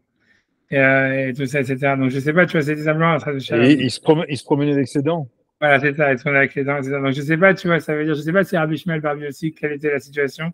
Je ne sais pas, il faudrait vérifier, tu vois, si lui, il a eu des descendants et que c'est pas pour rien qu'on a pris ces rabbanim-là comme exemple. Je ne sais pas, tu vois, c'est ça, tu vois, parce que tu vois, aussi, c'est vrai que ça, c'est-à-dire, ça ne fit pas, ouais.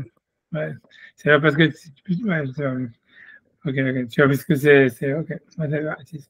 Non, parce que je me disais, ouais, ça veut dire, parce que quand la Gemara répond, elle dit oui, en fait, lui, il a expliqué tout ça parce qu'il ne voulait pas qu'on dise que ses enfants sont des mamzerim.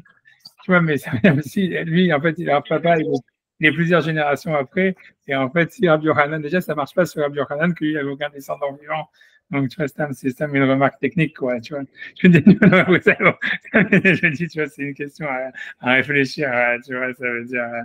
Voilà, c'est ce que tu vois. Si Rabbi Yochanan n'a pas de descendant vivant, on ne peut pas dire que c'était pour ses enfants, que c'est pas mamzerim. Tu vois, c'est ça d'une manière générale, maintenant que tu repenses à la Gemara, quand la Gemara dit oui, en fait, Rabbi, ça veut dire Rav Papa, il a dit. Il a répondu ça à la femme parce qu'il ne voulait pas qu'on dise ses enfants sont mamzerim, mais ok, il peut parler de la taille de son sexe à lui, mais pourquoi est-ce qu'il parle du texte de Rabbanim qui sont morts depuis plusieurs générations, tu vois, tu vois, ça justifie pas, tu vois, ça veut dire ça justifie pas qu'il en parle. Bref, c'est ça une question sur la Gemara. Mais bon, je fais la parenthèse ici, je peux vous embrouiller. Bref. Ok, tu vois, donc lui dit que c'est le sexe, c'est ce qui permet à l'homme, tu vois, ça veut dire qu'il rentre dans le monde de la réalisation, etc. Ok, tu vois, whatever. Ok. À l'idée, deux secondes, j'ai perdu le truc. Adam, une seconde. Qui est la forme. Motzi Adam et la poêle, etc. Ok. Bref, tu vois, c'est bon, c'est compliqué, tu vois, ça veut dire. Bref, tu vois, ça veut dire, ouais, j'ai envie d'entrer là-dedans, mais c'est possible aussi, tu vois, ça veut dire que quand, par exemple, comment il s'appelle, Rav Nachman de Breslav, il a parlé beaucoup, tu vois, sur la dépression qui est liée à la masturbation. En fait, tu vois, c'est lié à ça, tu vois, c'est-à-dire, voilà, c'est que comme, en fait, normalement, à travers la sexualité, l'homme, en fait, il devrait sentir une réalisation dans le monde réel, et que dans la masturbation, en fait, il s'extirpe, en fait, de la réalité. En fait, donc, il y a une sorte, tu vois, de grande dépression qui en découle, tu vois, en fait. Tu vois, bref, tu vois, c'est ça l'idée, tu vois, voilà, ça veut dire, ce serait ça le point, quoi. Bref, j'avance, tu vois. Mais venez chez Kol, j'étais à Madrigot, chez MZ, et donc, puisque les 2 niveaux qui sont l'une sur l'autre, à l'idée à Tartona, à Eliona ou le Poel, donc, ça veut dire que, donc ça veut dire, je traduis les mots, et puisque ces 2 niveaux qui sont l'une sur l'autre, à l'idée à Tartona par rapport à la première, à Liona et Bepoel, c'est-à-dire la première, elle se retrouve active et existence dans la réalité. Quand la première, celle qui est au-dessus, la Madriga au-dessus, le cas Rabbi Yochanan Meïd al Rabbi Ishmael, c'est pour ça que Rabbi Yochanan il témoigne sur Rabbi Ishmael, ou Motzi al Gelouy Evaré de Rabbi Ishmael, et c'est pour ça que c'est lui qui dévoile en fait la grandeur du membre de Rabbi Ishmael. Donc là, il veut expliquer en fait pourquoi est-ce qu'on va chacun parle sur sur le sexe de l'autre, quoi. C'est Rafaba, il pouvait justifier qu'il parle de son sexe, mais en fait, il ne peut pas justifier pourquoi est-ce qu'on parle des rabbinim d'avant. Donc lui, il veut dire, en fait, c'est que l'idée, c'est qu'il y aurait une relation presque filiale au niveau de la sexualité par rapport à ces rabbinim, quoi, où l'un, en fait, il peut dévoiler la sexualité de l'autre, quoi. Je sais pas du tout, tu vois, ça veut dire pas la sexualité, mais a priori un truc comme ça veut dire, si on parle du côté spirituel, ça veut dire de la manière dont, en fait, il a réussi à mettre, ça veut dire à donner une forme aux choses. Et je sais pas, tu vois, la question, c'est, je vois pas, tu vois, ok, whatever, tu vois, ça veut dire, on voit pas vraiment de relation, dans le Talmud, moi, que je sache, j'ai jamais vu tu vois, une relation spéciale entre Rabbi Shmuel et Rabbi Yossi et Rabbi Yochanan, tu vois. Je sais pas, il faudrait faire une recherche, tu vois, Google, dans tout le Talmud. Il doit y avoir des moments où Rabbi Yochanan, il explique Rabbi Shmuel Rabbi aussi, ça doit exister, mais à mon avis, il n'y en a pas une foule, tu vois, et il n'y a pas de relation privilégiée, en tous les cas, entre Rabbi Shmuel et Rabbi aussi et Rabbi Yochanan, que tu vois, qui n'ont pas dû se connaître, ni rien, tu vois. Je sais pas, ou peut-être que oui, mais bon, je sais pas, tu vois, j'en sais rien, tu vois, mais bon. Je sais pas pourquoi on aurait pris ces exemples, etc. Tu vois, parce que lui, on a l'impression que lui, il veut dire, c'est que les auteurs de les Amoraïm du Talmud de Jérusalem, qui sont symbolisés par Rabbi Yochanan, ils ont permis de, si tu veux, de montrer une certaine réalité spirituelle qu'il y avait chez les derniers auteurs de la Mishnah, qui sont Rabbi Shmuel et Rabbi Yossi, qui est de l'époque de Rabbi Yehuda Hanassi, etc. C'est ça ce qu'il veut dire. Mais ok, pourquoi on aurait choisi ces deux noms parmi, tu vois, toute une ribambelle, tu vois. On peut dire que Rabbi Yochanan, c'est le plus emblématique du Talmud de Jérusalem, c'est possible. Mais bon, Rabbi Shmuel et Rabbi Yossi, je sais pas, tu vois, mais ouais, je sais pas. Ça veut dire, je sais pas, tu vois, je sais pas, ça veut dire. Moi, le point commun que je vois entre les deux, c'est que tu vois, c'est que les deux, c'était, si tu veux, c'était des big guns, c'est assez vrai, tu vois, mais que, par exemple, pour une autre, tu vois, ils sont jamais, c'était pas eux les boss, quoi. Si tu veux, tu vois, Rabbi Shmuel Rabbi aussi, en fait, il était c'est un peu comme le Rav de Rabbi Yehuda Hanassi. Rabbi Yehuda Hanassi, si tu veux, c'était lui, tu vois, c'est vraiment, tu vois, Rabbi aussi, si tu veux, c'est le Rav de Rabbi Yehuda Hanassi. Et Rabbi Shmuel Rabbi aussi, on a l'impression que lui, c'est le fils de Rabbi aussi, il était en fait au même niveau en fait que son père, il était plus fort, si tu veux, que Rabbi Yehuda Hanassi, etc. Et Rabbi Yehuda Hanassi, quand on voit les histoires, on a l'impression que quand Rabbi Yehuda Hanassi ne sait pas quoi trancher dans la halakha, il va demander à Rabbi Shmuel Rabbi aussi, tu vois, quoi faire. Et on a l'impression, tu vois, que c'est la référence, quoi. C'est une sorte de référence, sans pour autant être celui qui aura lui-même la possibilité de décider la halakha, si tu veux. Et Rabbi Yochanan, il a à peu près le même statut, en fait, dans le Talmud de Jérusalem. Maintenant, c'est le seul point commun que je verrais, tu vois, que c'est des sortes de références qui sont en fait plutôt des forces de l'ombre, hein, quoi. Tu vois, parce que c'est pas des gens on a tranché la halakha comme eux. Tu vois, c'était des choses comme ça, tu vois. Et c'est la seule chose que je verrais. Mais encore, tu vois, il faudrait tout ça, il faudrait vérifier, etc. Mais je sais pas. Tu vois, mais bon, bref, tu vois. Mais lui, en tous les cas, il veut dire qu'il y a un rapport de filiation entre ces générations et qu'en fait, on a pu comprendre, si tu veux, c'est lui ce qu'il veut dire, c'est que la relation à la sexualité, telle qu'elle est décrite par la sexualité, on va dire que c'est un machal, c'est pas vraiment la sexualité, c'est une relation au corps ou à la finalisation de soi. En fait, elle est venue par la génération qui est venue par la suite, et c'est la génération qui est venue par la suite qui a dévoilé cette grandeur dans la génération antécédente. C'est ça ce que lui veut dire. Tu vois. Grosso modo, tu vois, c'est un peu je pense que ça voudrait dire. Ça voudrait dire, comme on dit, tu vois, comme il disait avant à France Culture, il disait, c'est le regardeur qui fait le tableau, là, je sais pas quoi. Tu vois, c'était une émission comme ça. Et tu vois, il y avait ça dans le générique, je me rappelle. Tu vois, mais c'est un peu la même chose, tu vois, ça veut dire, tu vois, c'est ça, tu vois, c'est ça ce que ça veut dire. Ça veut dire, en fait, c'est possible que les auteurs, tu vois, comme Rabbi Shmuel Rabbi aussi, ok, tu vois, en fait, ça veut dire, s'il n'avait pas eu Rabbi Yochanan, la génération d'après, pour étudier ces textes et pour leur donner un sens, tu vois, qui n'était pas évident ou qui était que potentiel, en fait, ça ne se serait pas réalisé, quoi. On a l'impression que c'est la génération d'après qui réalise, tu vois, tu vois, ça veut dire qui réalise, qui donne une valeur au texte des générations d'avant, tu vois. Et que chacun, tu vois, il va donner, tu vois, et c'est ça ce qu'on a l'impression qu'il veut dire.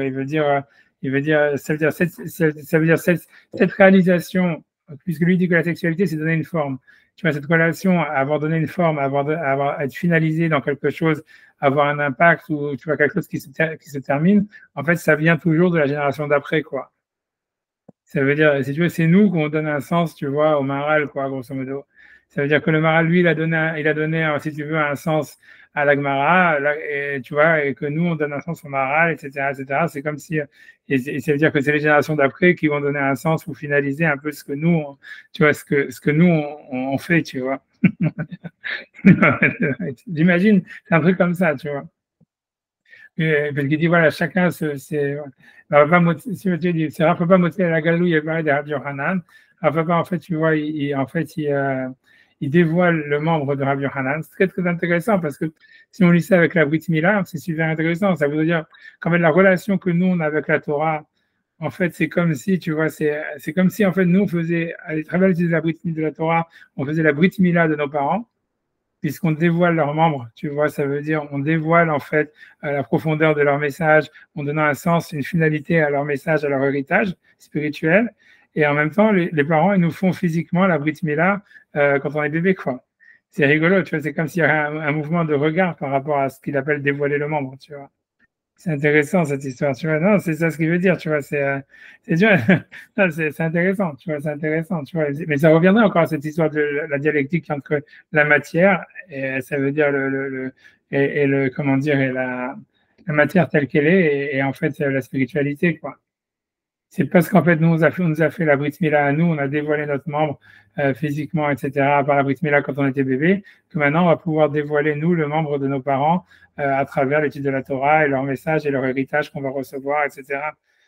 Tu vois, c'est super intéressant, tu vois, c'est exactement, tu vois, c'est ce qu'on parlait tout à l'heure, tu vois, de la relation qu'il y a entre l'action et le mouvement spirituel qui en découle, tu vois. C'est s'il y a une action physique de faire la Brit Mila au bébé, il va donner en fait un truc spirituel que le bébé, en grandissant, il va pouvoir dévoiler l'héritage et la profondeur de l'héritage de ce que ses parents avaient donné, qui avant n'était que de l'ordre du potentiel, quoi. C'est super intéressant, tu vas lui donner une forme à l'héritage de ses parents parce qu'on l'a physiquement fait la Brit Mila. C'est super intéressant, mais ça montre bien vraiment la relation, comme je dis, tu vois, de va-et-vient qui est entre le monde réel et le monde spirituel, etc. Bref, j'avance, tu vois.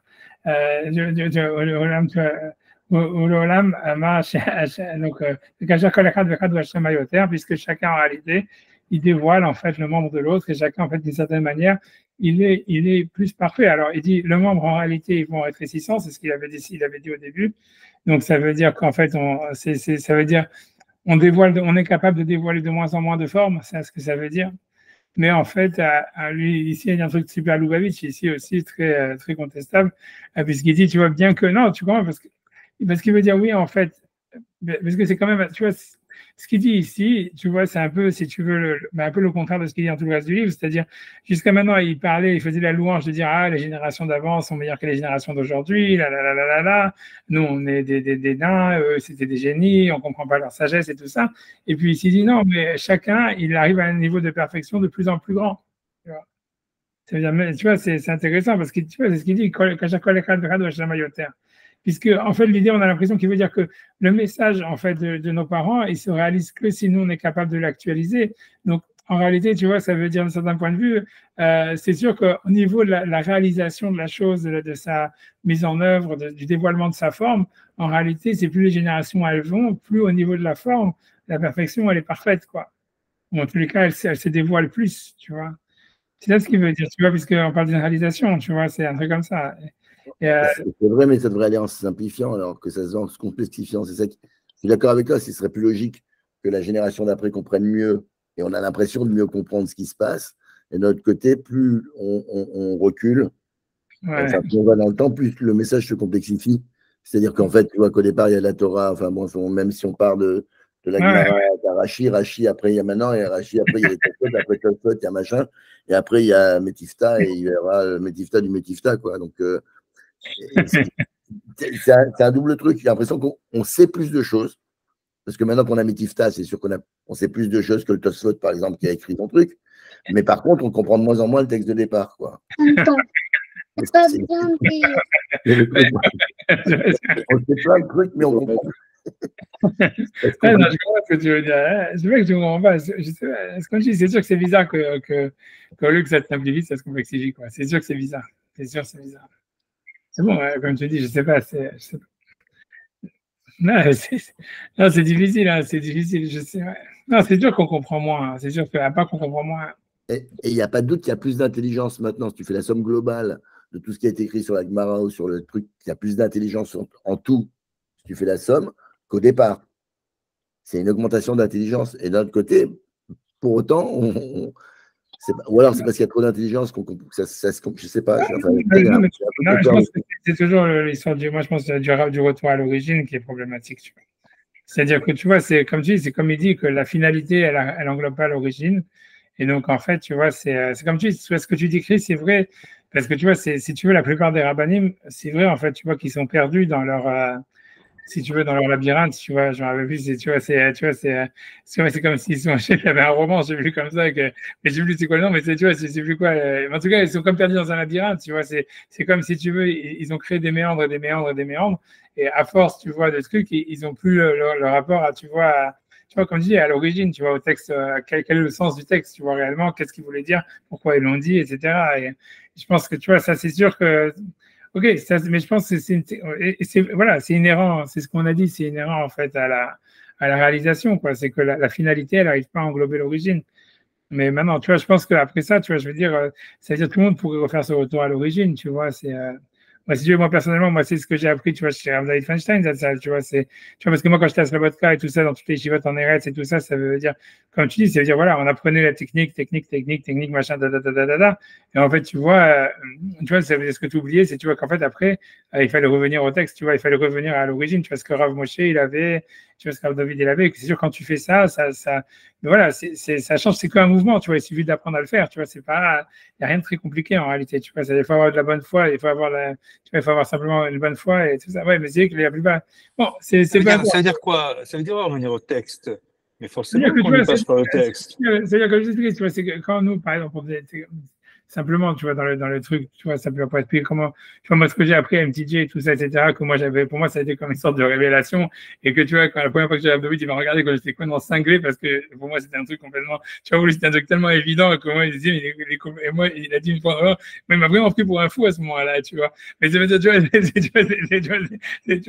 que, tu vois, nous, à l'Yeshiva, on nous apprend, tu vois, ça veut dire, tu vois, ça veut dire surtout en Eretz, mais même, tu vois, partout dans les Yeshivot, ce qu'on t'apprend, c'est de dire, tu vas prendre un texte, tu fais la Gemara comme dire, bon, c'est déjà compliqué. Après ça, bon, tu fais Rachid, tu fais ta spot. Après ça, tu vas faire le Rishonim. Ça veut dire, tu vas prendre, tu vois, tout ce qu'il pense. Après, tu fais la Haronim. Et Et après ça, si tu veux, tu vois, l'idée, c'est déjà d'être clair là-dedans, ce qui est déjà compliqué dans beaucoup de sujets, tu vois, déjà, avant Metifta, surtout, tu vois, c'est-à-dire où il n'y avait pas de livre de synthèse ni quoi que ce soit. Donc, c'est toi qui devais faire le travail, etc. Déjà, en soi, pas mal, tu vois. Mais après ça, l'idée, c'est, si tu veux, tu peux toi aussi complexifier, avoir des questions et rajouter, tu vois. Ce que moi je faisais, tu vois, c'est comme ça que tu vois, ça veut dire, tu vois, moi, je suis champion là-dedans, tu vois, c'est-à-dire, tu vois, et à la fin, tu vois, ça veut dire, à la fin du schmilblick, tu vois, c'est, ouais, tu vois, ça veut dire, comme tu écris un livre, tu fais un livre entier où tu veux écrire 50 pages et tout ça, de tergiversations et tout ça, et après, ouais, mais tu vois, ça veut dire, ok, et comme tu dis, tu vois, quel rapport avec le début et qu'est-ce que tu as compris, tu vois, ça veut dire, ok, ça veut dire, voilà, tu as peut-être rajouté du savoir, mais en fait, tu n'as pas rajouté de la compréhension. Et tu vois, et ça veut dire, alors que tu vois, tu vois, nous, les cours qu'on avait à la Yeshiva, c'était comme ça nous poussait à ça, parce que si vous voulez racheter Yeshivot, eux, surtout, tu vois, ceux qui avaient étudié en Lituanie, c'était comme ça, tu fallait montrer, grosso modo, que c'était le plus fort. C'est exactement comme il parle ici de montrer la taille de son pénis, c'est exactement ça, tu vois. Ça veut dire, tu vois, ça veut dire, tu vois, ça veut dire, nous, on n'avait pas encore rapport Rosenberg, qui était Magichiro à la Yeshiva en Lituanie, qui donnait les shiurs à sa votre Kachuk, il faisait un shiur, ça faisait à peu près 25 pages, tu vois, et c'était, tu vois, ça en se complexifiant, et tout ça, etc. Et machin, et blablabla, et tu vois, ça te poussait, toi, à vouloir faire la même chose, parce que si lui montre son pénis, moi aussi, je dois montrer le mien, tu vois.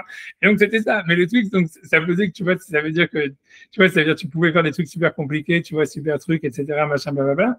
Mais à la fin, tu te disais, mais qu'est-ce que j'ai appris, tu vois, ça veut dire, en fait, tu vois, quand je suis allé à MTJ, tu vois, MTJ, par exemple, tu vois, il faisait un shiur, tu vois, de Chumash, par exemple, tu vois, nous, par exemple, quand moi j'étais à Getzed, quand j'étais petit, on avait les shiurim de Chumash d'Abraham Kaufman et tout ça, tu vois, ça veut dire, Abraham Kaufman, c'est des super shiurim que jusqu'à maintenant, tu vois, ils sont online et tout ça, mais en fait, ils te donnaient, tu vois, simplement tout ce que les commentateurs ils disaient sur le Chumash, tu vois, et lui ajouter un petit peu, tu vois, ça veut dire, mais c'était ça le shiur, tu vois, c'était comme ça aussi qu'on nous apprenait à faire le Chumash, ça veut dire, tu prends le Chumash, selon Rachid, ça veut dire ça, selon Ibn Ezra, ça veut dire ça, selon Rabban, ça veut dire ça, selon XY, ça veut dire ça, le Or HaChaim, il dit ça, celui-là, il dit ça, celui-là, il dit ça, dans le Rishonim, il y a une marloquette, on faisait le Minchat Chinour, tout ce que tu veux. Et puis, l'idée, tu vois, des bons rabbanim, tu vois, à part ceux qui voulaient pas faire les cinglés, c'était qu'ils étaient capables de ramener tout ça, de donner, tu vois, le cours d'une manière, on va dire, déjà agréable, et en même temps, tu vois, synthétique, tu vois, où le type qui sort du cours, en très peu de temps, tu as appris beaucoup, et c'est très clair dans ta tête, tu vois.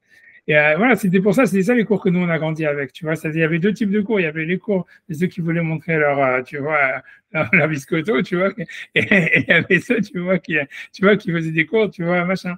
Et bon, bref, tu vois, et c'était ça, tu vois, c'était ça l'étude de la Torah. Mais à la fin de tout ça, tu vois, après avoir, tu vois, moi, j'avais passé quand même, tu vois, j'ai pas, tu vois, quand je suis arrivé à MTJ, j'avais déjà passé plus que 10 ans au collège, ou tu vois, etc., machin. Tu disais à la fin, mais à la fin, j'ai toujours rien compris, tu vois. Ça veut dire, même si tu as écrit des bouquins et tout ça, comme il dit, tu vois, ça veut dire, tu peux avoir écrit des bouquins, être un grand expert sur tout et tout ça, mais en fait, tu vois, tu es incapable de prendre une décision sur quoi que ce soit parce que tu sens qu'il te manque quelque chose d'essentiel et que tu l'as pas, et que tu sais pas c'est quoi, tu vois. Et alors que tu vois que quand tu arrives à MTJ, Rav David, il faisait un shiur sur le Chumash, il avait à cœur de citer aucun commentaire. Ça veut dire pour lui, il lisait le texte et tout le cours, il était sur le texte et même Rashi, il fallait pas y toucher, tu vois.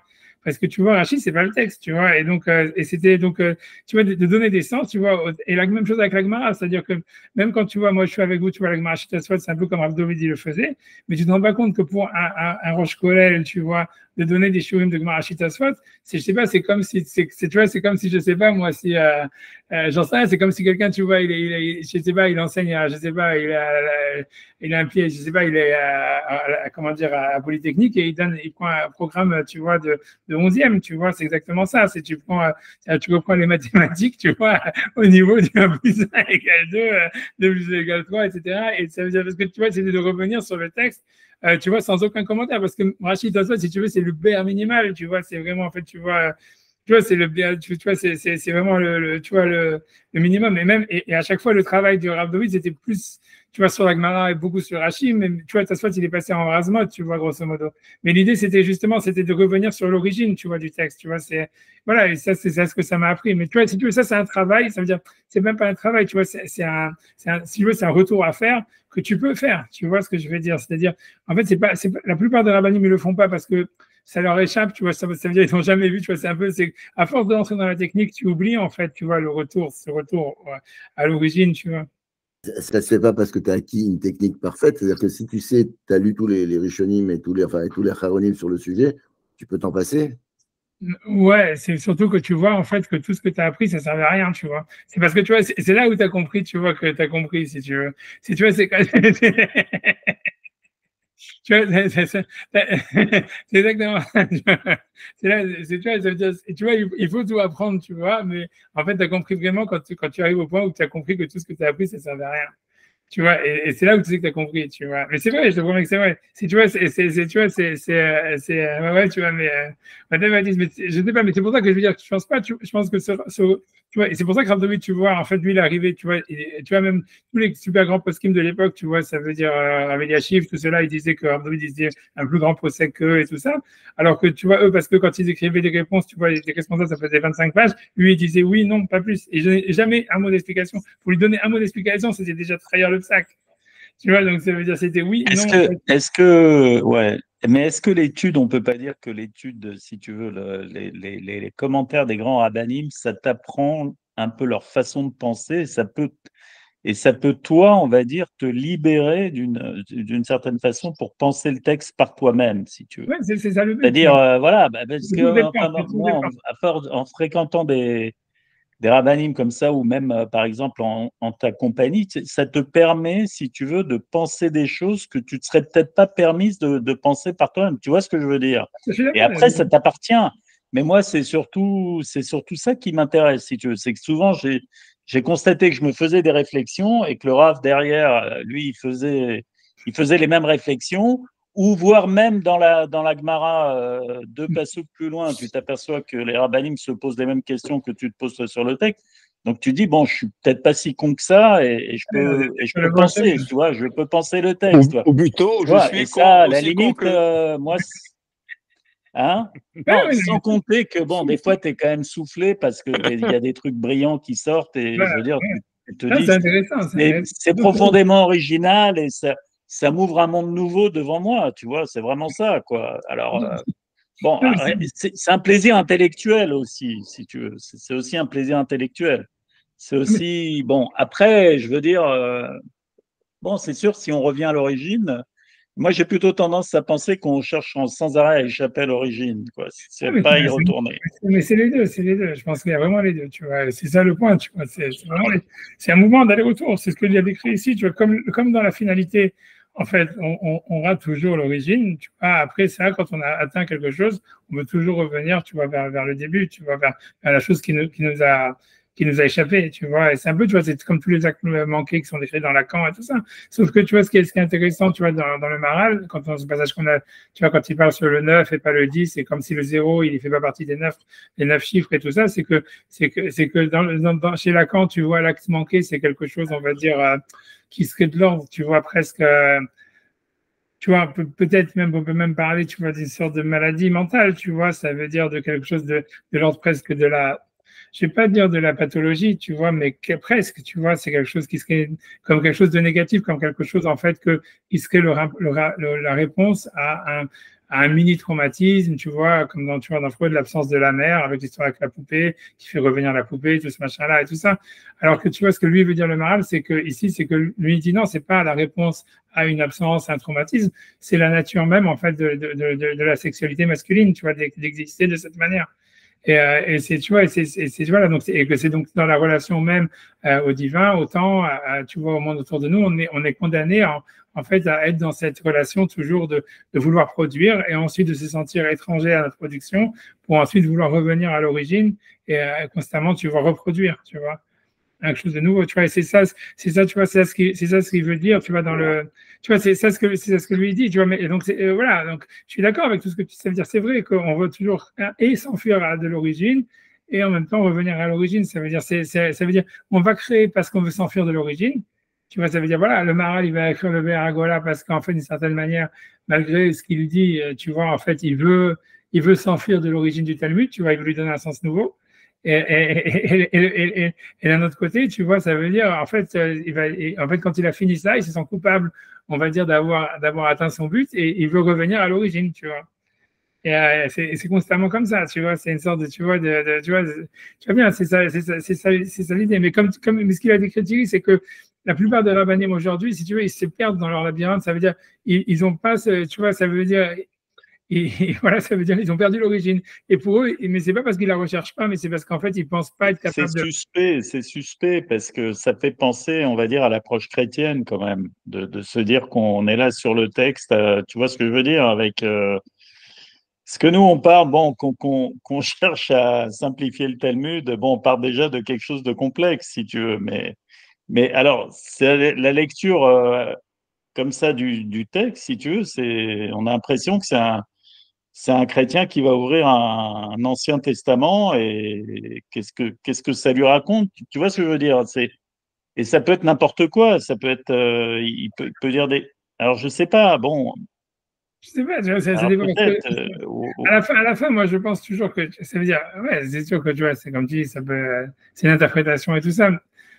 Mais encore une fois, tu vois, je pense que tout ça, après, ça c'est vraiment un rapport, tu vois, en fait, à la bonne foi, tu vois, c'est tout. Hein, je veux dire, je pense pas qu'on peut échapper à ça à la fin, tu vois. Il y a quand même, non, mais si tu veux, il y a une herméneutique, il y a des choses quand même à respecter. Si tu veux qu'on t'apprend dans le Talmud, tout le raisonnement, on va dire, il est quand même, il y a des, il y a des chemins du raisonnement, si tu veux. C'est quand même, on t'apprend, c'est une science, quoi. C'est pas, je veux dire, il y a des règles, quoi. On peut pas dire n'importe quoi sur le texte non plus.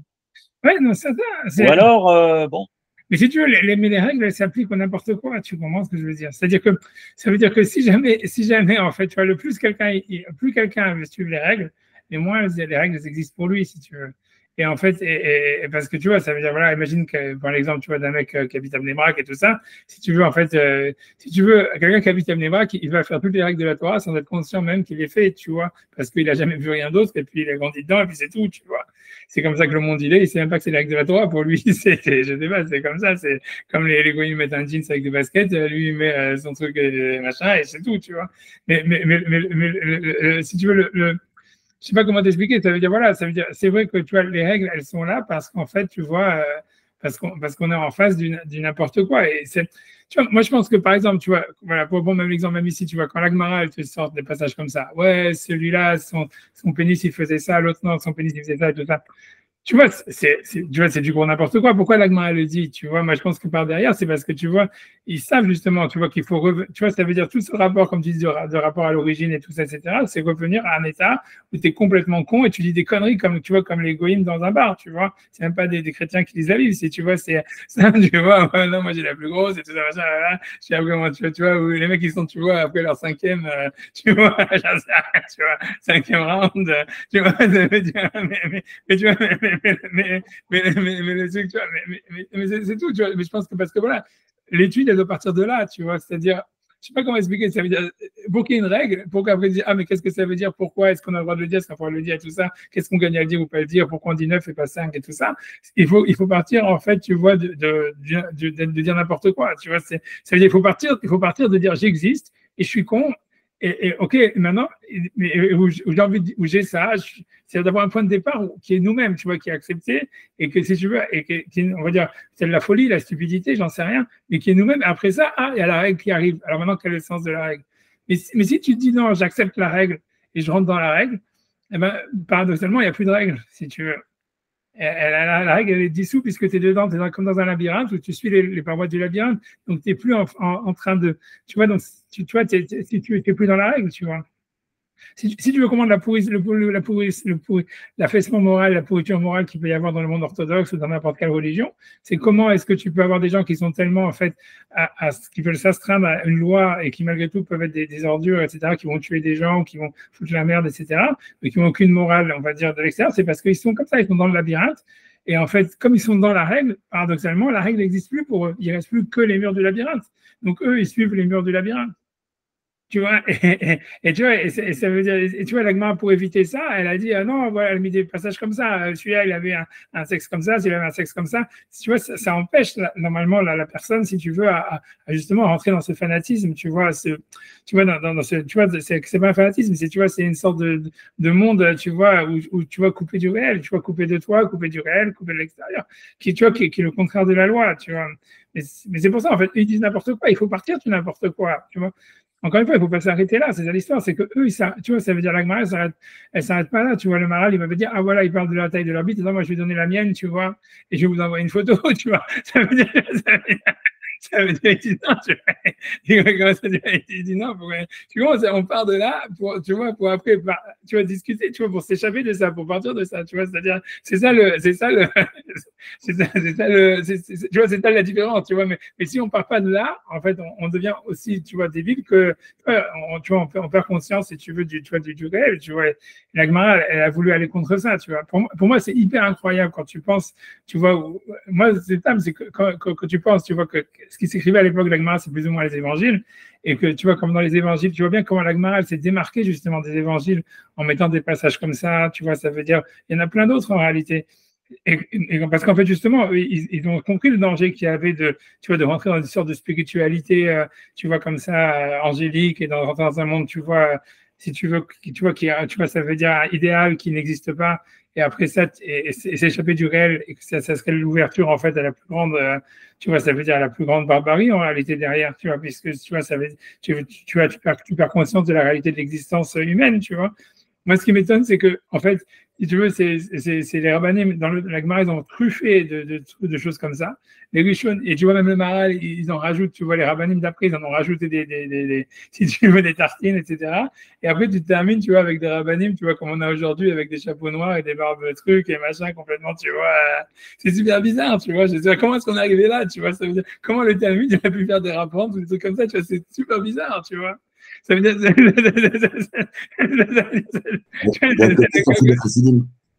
Ouais. Ils ont fait le racidim pour compenser, quoi. Ouais, je sais pas, ouais, c'est sûr, mais ouais, Racine, c'est une autre manière, mais c'est manière, tu vois, je sais pas, c'est bizarre. Mais ce que je veux dire, voilà, c'est, tu vois, la Gemara, elle parle de la folie, tu vois, elle parle de la folie, elle accepte la folie humaine et elle construit par rapport à ça. Et ça veut dire, et non seulement la Gemara, mais on a l'impression, tu vois, que c'était ça tout le truc même de Moshe et tout ça, tu vois, ça veut dire, ça veut dire, on parle de la nature humaine, on parle du corps, on parle de la débilité, tu vois, on parle de là, on parle de là pour ensuite, pour que la règle, elle prenne un sens, tu vois. Tu vois, si jamais tu fais abstraction de, tu vois, du dire n'importe quoi. Tu vois, tu peux penser n'importe quoi c'est ça, et dire que c'est ça le sens de la Torah. Mais la question, c'est qu'après, si tu veux dire, ah, mais pourquoi, comment ça marche avec ça? Tu pourrais dire, voilà, tu comprends, mais il faut commencer à réfléchir déjà, tu vois, pour poser une question, tu vois, pour se poser une question, pour remettre, tu vois, pour remettre en perspective ce qu'on a pensé. Mais il faut, tu vois, il faut déjà commencer à réfléchir, on va dire, tu vois, etc. Mais bon, bref, tu vois, mais j'essaie de ranger parce qu'il est super tard. Hein, okay, on n'a pas avancé beaucoup, tu vois, je sais pas, tu vois. Mais enfin, ouais, mais cette histoire de la Brit Mila, elle est pas mal. C'est-à-dire qu'en fait, tu vois, nous, nos parents nous font la Brit Mila pour que nous, on leur fasse la Brit Mila spirituellement pour dévoiler leurs membres, tu vois. C'est intéressant, cette histoire-là, tu vois, du mouvement de retour, etc. Et voilà, j'en sais, je vois, non, mais c'est sûr, comme tu dis, pourquoi la réalité. Est-ce que la dernière question qu'on avait, c'est, tu vois, c'est la question de Thierry avec comment ça se fait que, tu vois, comment ça se fait que si la finalité, puisque là, il semble dire que la finalité, elle appartient plus à la génération du futur plus qu'à la génération du passé, ce qui est, tu vois, un grand ridouche par rapport à tout ce qu'il a dit jusqu'à maintenant. Et tu vois, la question, c'est pourquoi c'est de plus en plus complexe et pas simplifié, tu vois, mais peut-être, je sais pas, tu vois, peut-être c'est simplement parce qu'on a, c'est tout, peut-être c'est parce qu'on fait pas ce mouvement. Je sais pas, on verra. Ça veut dire c'est difficile, tu vois, c'est difficile. Je sais pas. Parce que tu vois, d'un côté, si tu veux, pour moi, ce que je pense, tu vois, c'est. Je sais pas. Parce que clairement, à mon avis, tu vois, à mon avis, ça veut dire au niveau, tu vois, à mon avis, ce que je vois, c'est que dans la Kabbale, c'est clairement que ça va pas en se complexifiant. Ça veut dire, tu vois, c'est parce que là, quand tu prends par exemple, tu vois, ça veut dire que les trucs du Harizal et tous ces machins-là, c'est des trucs tellement compliqués. Tu vois, aujourd'hui, j'arrive pas à croire qu'il y a un kabbaliste dans le monde, tu vois, qui même essaye tu vois, de passer, tu vois, les trois premières lignes, tu vois ce que je veux dire. Et tu vois, tu vois, et c'est pour ça que je me dis qu'en fait, c'est vrai, peut-être que tu vois, au niveau de la halakha, ça se complexifie, et encore, ça se complexifie parce qu'encore une fois, à mon avis, c'est parce qu'ils font pas ce retour à l'origine, tu vois. Mais je pense que d'un autre côté, peut-être, tu vois, il y a quelque part, c'est dans la relation, tu vois, bizarrement, tu vois, on a l'impression que dans le rapport, tu vois, à la prière, à tous ces machins-là, à la relation au divin, on a l'impression que de ce côté-là, ça va plutôt en se simplifiant, tu vois, bizarrement, tu vois. Tu vois, c'est comme un peu comme, tu vois, avec les corbanotes, etc., tu vois, ça veut dire, je ne sais pas s'il va y avoir un retour des corbanotes, et certainement, tu vois, et il y a le Beth Amikdash et tout ça, mais on a l'impression que même s'il y a un retour des sacrifices, ça sera vachement minimalisé par rapport à ce qu'il y avait à l'époque du temple, tu vois. Parce que tu vois, c'est comme si, tu vois, la relation au divin, elle est simplifiée, elle s'est en fait linéarisée quelque part, tu vois. Elle est devenue plus évidente, il y a quelque chose comme ça, il y a un endroit où ça se simplifie, tu vois, quelque part. Il y a un endroit où, tu vois, ça veut dire où avant, il fallait faire tout un pataquès. Ah, je vais parler à Hachem. Ah, il faut que j'amène un animal. Il faut faire ci, il faut que j'aille au mikveh avant. Il faut faire ci, il faut faire ça. Et maintenant, tu vois, tu dis n'importe quel juif, il va au kotel, il dit, ah, j'allais faire une tefila, ou même s'il n'y a pas au kotel, il fait, tu vois, il fait sa tefila, il demande à Hachem quelque chose.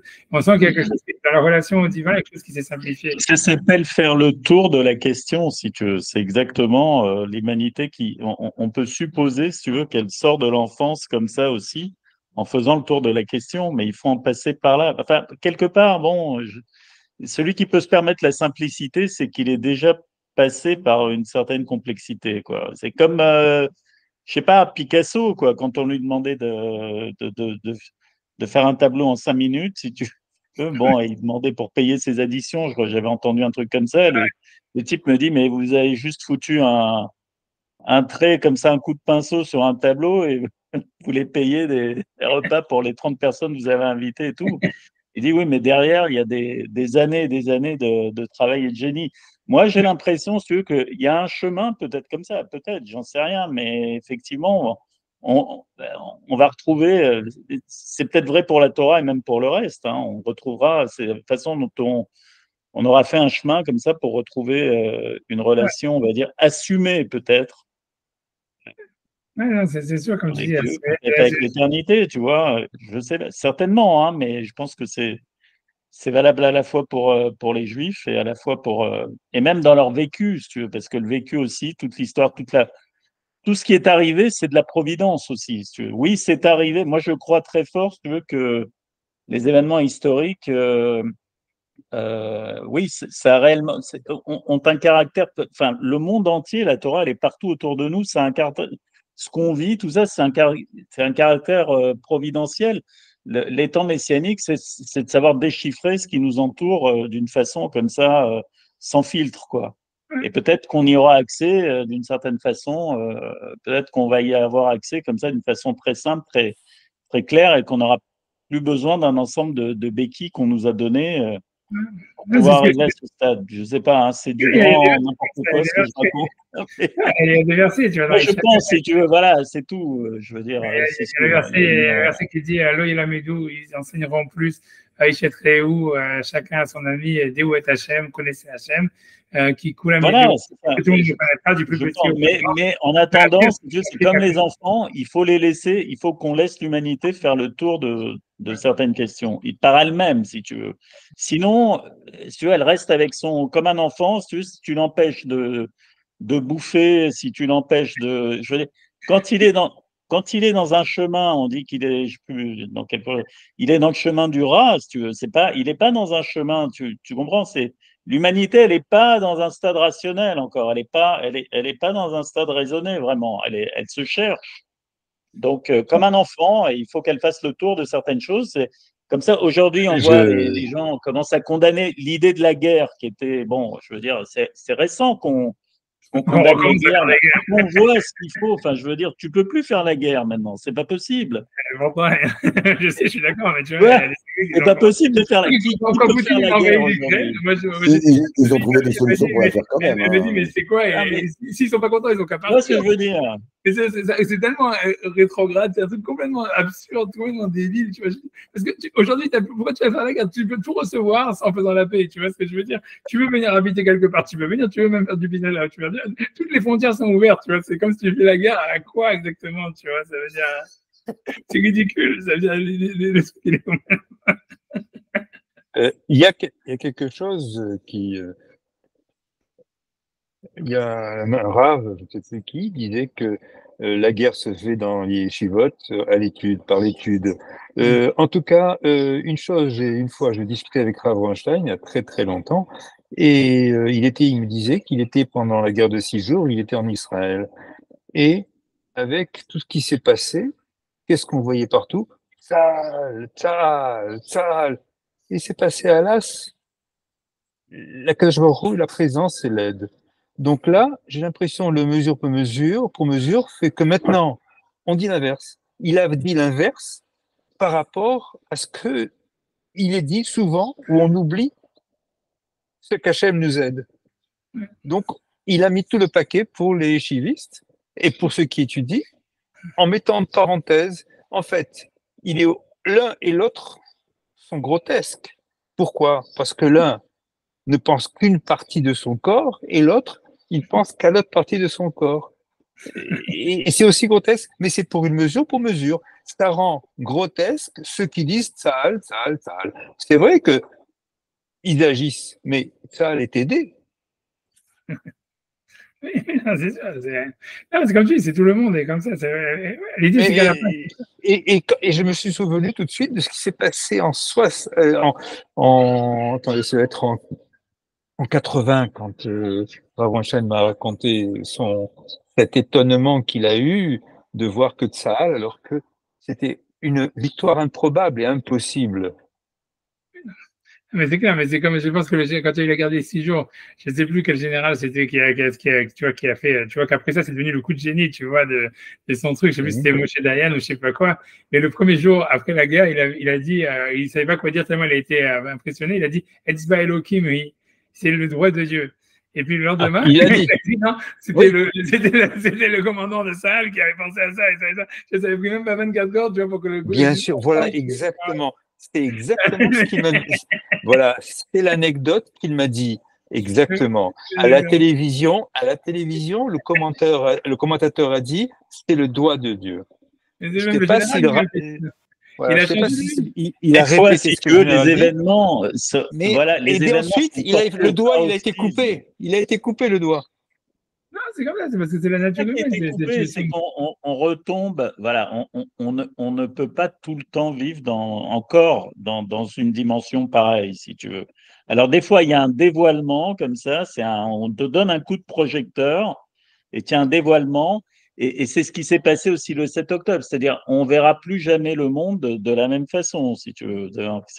C'est un dévoilement, mais en règle générale, malheureusement, les dévoilements, ça fait mal, quoi. C'est douloureux. Ça fait mal. On n'est pas pressé d'en voir un autre, si tu veux, mais c'est certain que ça éclaire. Mais aussi, la vérité, on est dans.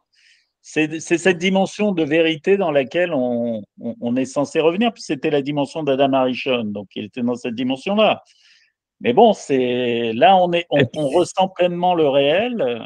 C'est pour ça, moi, je pense que la Torah, elle relate des événements où le réel était porté à son paroxysme, si tu veux. On ne peut pas dire que… Voilà, le coup de projecteur absolu. Et bon, on est là-dessus, c'est Moshe qui voilà, on essaie de se porter au niveau de la révélation de Moshe. Est-ce qu'on ne peut pas dire que ceux qui étaient au rêve parti, ils ont mis la barre très haute concernant le simcha? Je sais. Je sais pas, c'est difficile, mais il y a eu beaucoup de… C'est que non, puisqu'ils ça s'est mal tourné, c'est que c'était pas la bonne simcha. C'est Hachem qui juge, hein, ça c'est une histoire, je veux dire. Non, c'est pas que non, mais je parle on peut dire ça comme on peut dire l'inverse. C'est un argument. C'est pas qu'on y croit, on n'y croit pas. C'est quelque chose qu'on dit, on ne peut pas ne pas avancer ça. Comme on peut ne pas avancer autre chose. Mais c'est pas pour autant que, ouais, moi j'y crois à fond. Mais ceci dit, pour moi, c'est quelque chose auquel j'ai pensé. Quels que soient les hochements de tête. Est-ce que non, ce qu'on peut dire, c'est peut-être tu vois. Ni haussement d'épaule. non, je pense que tu vois que. Parce qu'on pourrait dire un truc comme ça, on pourrait dire que c'est la Simchat Torah, c'est que, tu vois, c'est comme il a dit, c'est que les Maaseh, dans cette histoire-là, il y a eu un dévoilement de la présence d'Hachem, et que c'est ça la Simchat Torah, et qu'en fait, tu vois, et que voilà, et qu'on n'a pas eu le niveau, c'est-à-dire, c'est ça l'idée, c'est que ça doit nous renforcer dans l'étude de la Torah et des mitzvot, dans les dire que si on n'arrive pas, nous, à recevoir ce dévoilement d'une manière positive à travers la joie qu'il y a dans l'étude de la Torah et les mitzvot, eh ben, on va le recevoir, tu vois, on va avoir la Simchat Torah d'une autre manière. Ça veut dire que voilà, mais c'est quand même une Simchat Torah, parce que comme tu dis, voilà. Mais c'est quand même un peu dur. On a reçu un message cette année, comme tu dis, voilà. C'est quand même un peu dur. C'est quand même un peu dur d'avancer avec un bâton. Ma foi, dire que les soldats disent Shema Israël et l'autre dit Pon Hachem Echad, donc on sait que ce sont des juifs. Non, mais ce que je veux dire, c'est pas avancer avec un bâton. Je pense que c'est comme dit, c'est le dévoilement, il est là, et ce dévoilement, si on arrive. Et en fait, Hachem, c'est clair que ce dévoilement, et même pas simplement Hachem, mais même nous, etc., on peut le recevoir d'une manière positive. Et en fait, simplement, c'est à nous de faire l'action pour le recevoir de manière positive, parce que sinon, tu vois, ça c'est possible qu'on peut voir ça comme ça. Et tu vois que si on n'a pas été là pour recevoir la Torah, ben voilà, Hachem, il nous la donne quand même. Mais voilà, il nous la montre voilà, comme ça, d'une manière négative, tu vois. Mais c'est une Simchat Torah, il y a eu le Giloui. C'est comme on dit que Tisha B'Av, on ne fait pas Tachanoun, c'est la même chose, tu vois. C'est que Tisha B'Av, on dit que c'est un jour de fête, c'est la même chose, parce que c'est un dévoilement de la présence d'Hachem. Mais simplement, on n'a pas été capable Hachem, il voulait donner la terre d'Israël, à la place, il nous a donné ça. Tu vois, c'est la même chose, tu vois. C'est parce que toute l'idée, c'est que c'était un jour de fête à la base, et que comme on devait rentrer en Israël ce jour-là, et comme au lieu de ça, on a dit non, on ne veut pas y aller, ben voilà, tu vois, mais je pense que c'est un peu dans ce même système, quoi. Ça montre à quel point il faut quand même essayer de recevoir cette lumière, quoi. Parce qu'en fait, sinon on ne se met pas au niveau de ce dévoilement, alors on risque de le prendre comme ça, tu vois, et c'est ça, parce que moi, c'est la morale qu'on pourrait tirer de ça, peut-être, tu vois, si on veut dire une morale. C'est que je te dis, c'est compliqué, hein, mais bon, de toute façon, cette fête de Simchat Torah est très compliquée en elle-même, c'est difficile, tu vois, c'est difficile. C'est difficile, je te dis, de Simchat Torah en elle-même, c'est une fête, tu vois, tu sais qu'il n'y a pas de source dans les Rishonim, il n'y a rien. C'est un truc qui a commencé au XVe siècle, qui est un truc kabbalistique. Il y a eu souvent beaucoup de pogroms dans l'histoire, le jour de Simchat Torah. Beaucoup. Si tu regardes, c'est un jour où il y a eu beaucoup de. C'est souvent arrivé. C'est pas la première fois. Regarde dans Wikipédia. Et tu vois, parce que tu vois, c'est bizarre, tu vois, c'est bizarre. C'est bizarre. Même quand tu regardes, tu vois la CAFOT, toute cette histoire-là, tu vois, tout ce machin-là, en fait, c'est une fête qui est, tu vois, qui est, je sais pas, tu vois, honnêtement, c'est une fête étrange, tu vois, le fait même de vouloir faire tu vois, de faire un siyum, de machin, de recommencer sans recommencer. Tu vois, ah non, non, tu vois, peu importe, tu vois, qu'est-ce que je te dis, tu vois, voilà, ça réfléchir, ça prendra du temps avant de comprendre. Tu vois, tu vois, dire, tu vois, tu vois, c'est de comprendre, tu vois, tu vois, c'est-à-dire qu'est-ce qui s'est passé, pourquoi ça s'est passé à Simchat Torah, mais c'est sûr que c'est une question, pourquoi ça s'est passé à Simchat Torah. C'est sûr que c'est une question, je sais pas, tu vois, tu vois, mais il faut réfléchir, tu vois, ça va prendre du temps à réfléchir sur ça, tu vois. Il faut être peut-être très réservé contre sa simra. Il faut que ce soit une simra dirigée, contrôlée. Je sais pas, ou bien est-ce qu'il ne faut pas de simra du tout et de garder la simra interne, ne pas l'exposer? Ah non, non, Est-ce que ça veut dire qu'il n'y a pas de raison de faire simra ce jour-là? Ça veut dire que les autres jours, tu n'es pas simra? je sais pas. Tu vois, ça veut dire l'idée, ce que les chassidim me disent toujours sur Simchat Torah, c'est qu'ils disent qu'on danse avec les sifrei Torah que quand la Torah elle est fermée, pas quand elle est ouverte, tu vois. Et tu vois, et c'est parce que tu vois, c'est une sorte de clôture du discours aussi. Exact, bien sûr.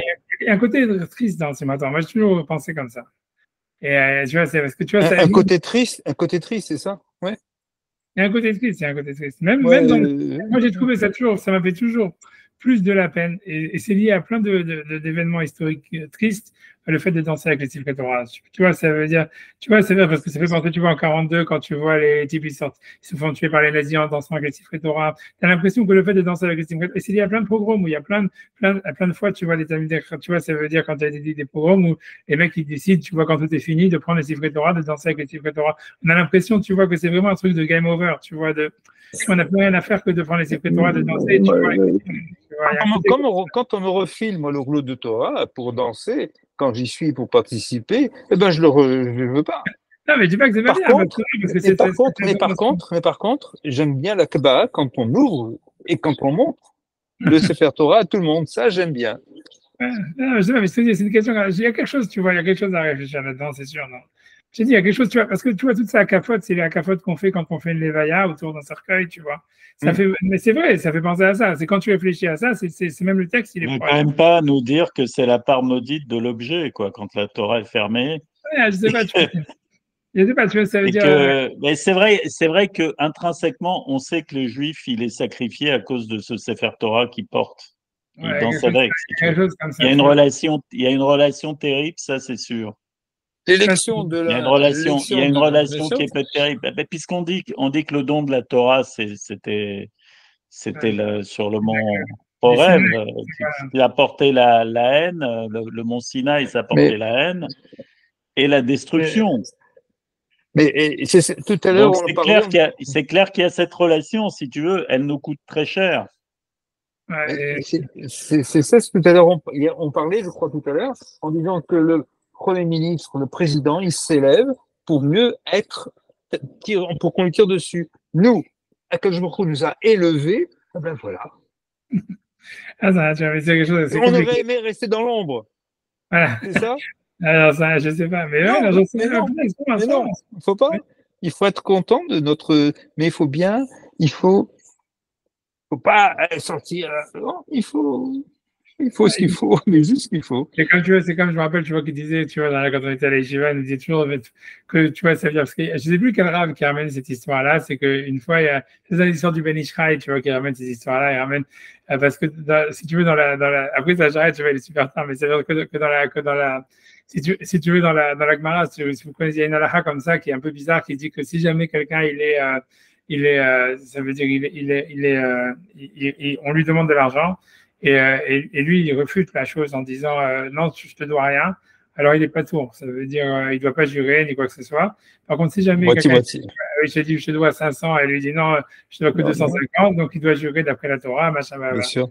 Et alors, tu vois, il raconte, je sais pas, dans Ben Israël, il raconte une histoire qu'il voit une fois à Simchat Torah, et il voit un juif, tu vois, qui danse avec la Torah, etc., etc. Et il s'est dit, tu vois, ce type-là, il étudie pas tellement, ni rien, pourquoi il est tellement content qu'il est avec la Torah de Simchat Torah? Il demande pourquoi tu es tellement content qu'on a donné la Torah, etc. Il lui dit, ah, tu sais pas pourquoi, parce qu'en fait, moi, je devais $500 à quelqu'un, et en fait, avant ça, j'étais dans un cours de Gemara, on me disait, si jamais quelqu'un te demande de l'argent et tu dis que tu lui dois rien, t'es pas tout. Alors, quand j'étais au Bédine, le mec, il m'a demandé, tiens, voilà, je dis non, je te dois rien du tout. Et moi, j'étais pas tout. Alors, je suis tellement content qu'Hachem nous a donné cette Torah. Et tu vois, mais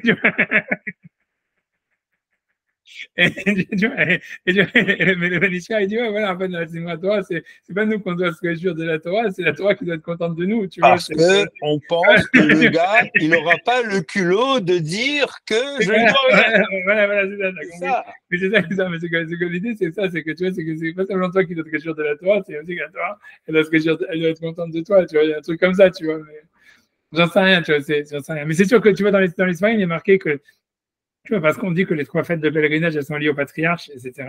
Et qu'en fait, si tu veux, donc, bref, comment ça marche, c'est peu importe, mais on dit que comment dire, que y a pas de fête. Donc, on dit que, en fait, Simchat Torah, c'est lié à Moshe Rabbeinu, et Hoshana Rabbah, c'est lié à Yosef. Tu vois, dans les soirées, il est marqué comme ça, tu vois. Et c'est pour ça qu'on dit que Simchat Torah, c'est qu'en route, ça l'arrête. Parce que Moshe Rabbeinu, il est niftar à l'extérieur d'Israël, etc., et machin, blablabla. Et tu vois, mais voilà, mais j'en sais rien. Mais tu vois, donc c'est vrai qu'il y a quelque chose, tu vois, si tu veux, comment dire, dans Moshe Rabbeinu, dans le fait qu'il soit enterré à l'extérieur d'Israël, tout ça, etc., il y a quelque chose quand même, tu vois, voilà, tu vois, un peu, voilà, dramatique, si tu veux, d'infini, tu vois, quelque chose comme ça, tu vois. J'en sais rien, c'est quelque chose, tu vois, c'est quelque chose à réfléchir. Mais je pense qu'il est beaucoup trop tôt pour réfléchir sur ça, pour comprendre ce qui s'est passé, tu vois, pour interpréter. Mais c'est sûr, comme tu dis, que c'est clair, quand tous les cas, au niveau de la teshuvah que ça a fait, l'impact que ça a, par exemple, au niveau pour les juifs, c'est gigantesque, tu vois. Parce que tu vois, maintenant, avec tout ce qui se passe partout, maintenant, avec l'antisémitisme qui grandit partout, maintenant, tu vois, tu vas en Amérique, maintenant, tu vois, tous les mecs, tous les gauchos, tout ça, machin, il n'y a plus un juif maintenant qui peut aller dans une université pratiquement normalement, tu vois, alors que c'est un truc, tu vois, incroyable, tu vois, ça veut dire, mais donc maintenant, tout le monde retourne dans les universités juives, que ça arrive aux États-Unis, c'est un truc incroyable. Tu vois, en Amérique, il y a 10 ans, personne n'y aurait pensé, tu vois, c'était pas la France, tu vois ce que je veux dire. Et les mecs, c'était la dissolution était parfaite, alors que le peuple juif, si on voit les réactions chimiques, il doit entraîner un précipité. Il ne doit pas se dissoudre. Ouais, non, je sais. Mais en tout cas, l'impact historique. Moi, ça fait 20 ans que je dis que c'est pas possible que les Juifs américains restent à l'abri, si tu veux, de ce mouvement comme ça, que ça soit. Sinon, la terre promise, c'est là-bas. Non, mais pour moi, les Juifs américains. Aux États-Unis, c'était pas possible. Bon, pour moi, les Juifs américains, ça équivaut aux Juifs en Allemagne à l'époque avant Hitler. Ils étaient dissous. Non, c'est sûr, en tous les cas, c'est un impact gigantesque par rapport à tout ça. Voilà. Ah ouais, j'ai été là, je me dis, assez parlé sur la semaine prochaine, on continuera vers Tachem sur cette histoire-là. Donc, ouais, je vais être tranquille. Et si vous voulez, donc lundi, on étudie aussi, on fait le cours sur le Rambam. Ouais, d'accord. Quand lundi matin, quoi. Lundi, pour moi, c'est le matin, pour vous, c'est 1h30 chez vous. C'est comme ça qu'on fait. Lundi, lundi, on reprend le cours Ilchot Melachim. Ouais. Mais on peut faire plus tard si c'est plus facile pour toi. Parce que... Pour moi, ça change rien. Moi, c'est comme vous voulez. À quelle heure on fait quoi, 14h ou 14h 14h. On confirmera par message avant. Ok, d'accord. Bon, je rentre à Nice, donc j'aurai une oreille pour vous et une oreille pour les patients qui sont devant moi. Mais après, on refait le cours normalement, mais je ne sais pas quand est-ce qu'on va refaire la version 2 du. Je n'ai pas encore vu avec les autres. La version 2. Non, le cours, on le refait jeudi normalement, mais je sais la version quoi? La version 2. C'est-à-dire ce cours sur le Rambam, je le fais deux fois. Ah, j'avais compris, Dieu. Je ne comprenais pas. Version 2. Ouais, je vais être tranquille à l'école tout, mais que de bonnes nouvelles et Shabbat Shalom. Good Shabbat. Shabbat Shalom. Bye. Non,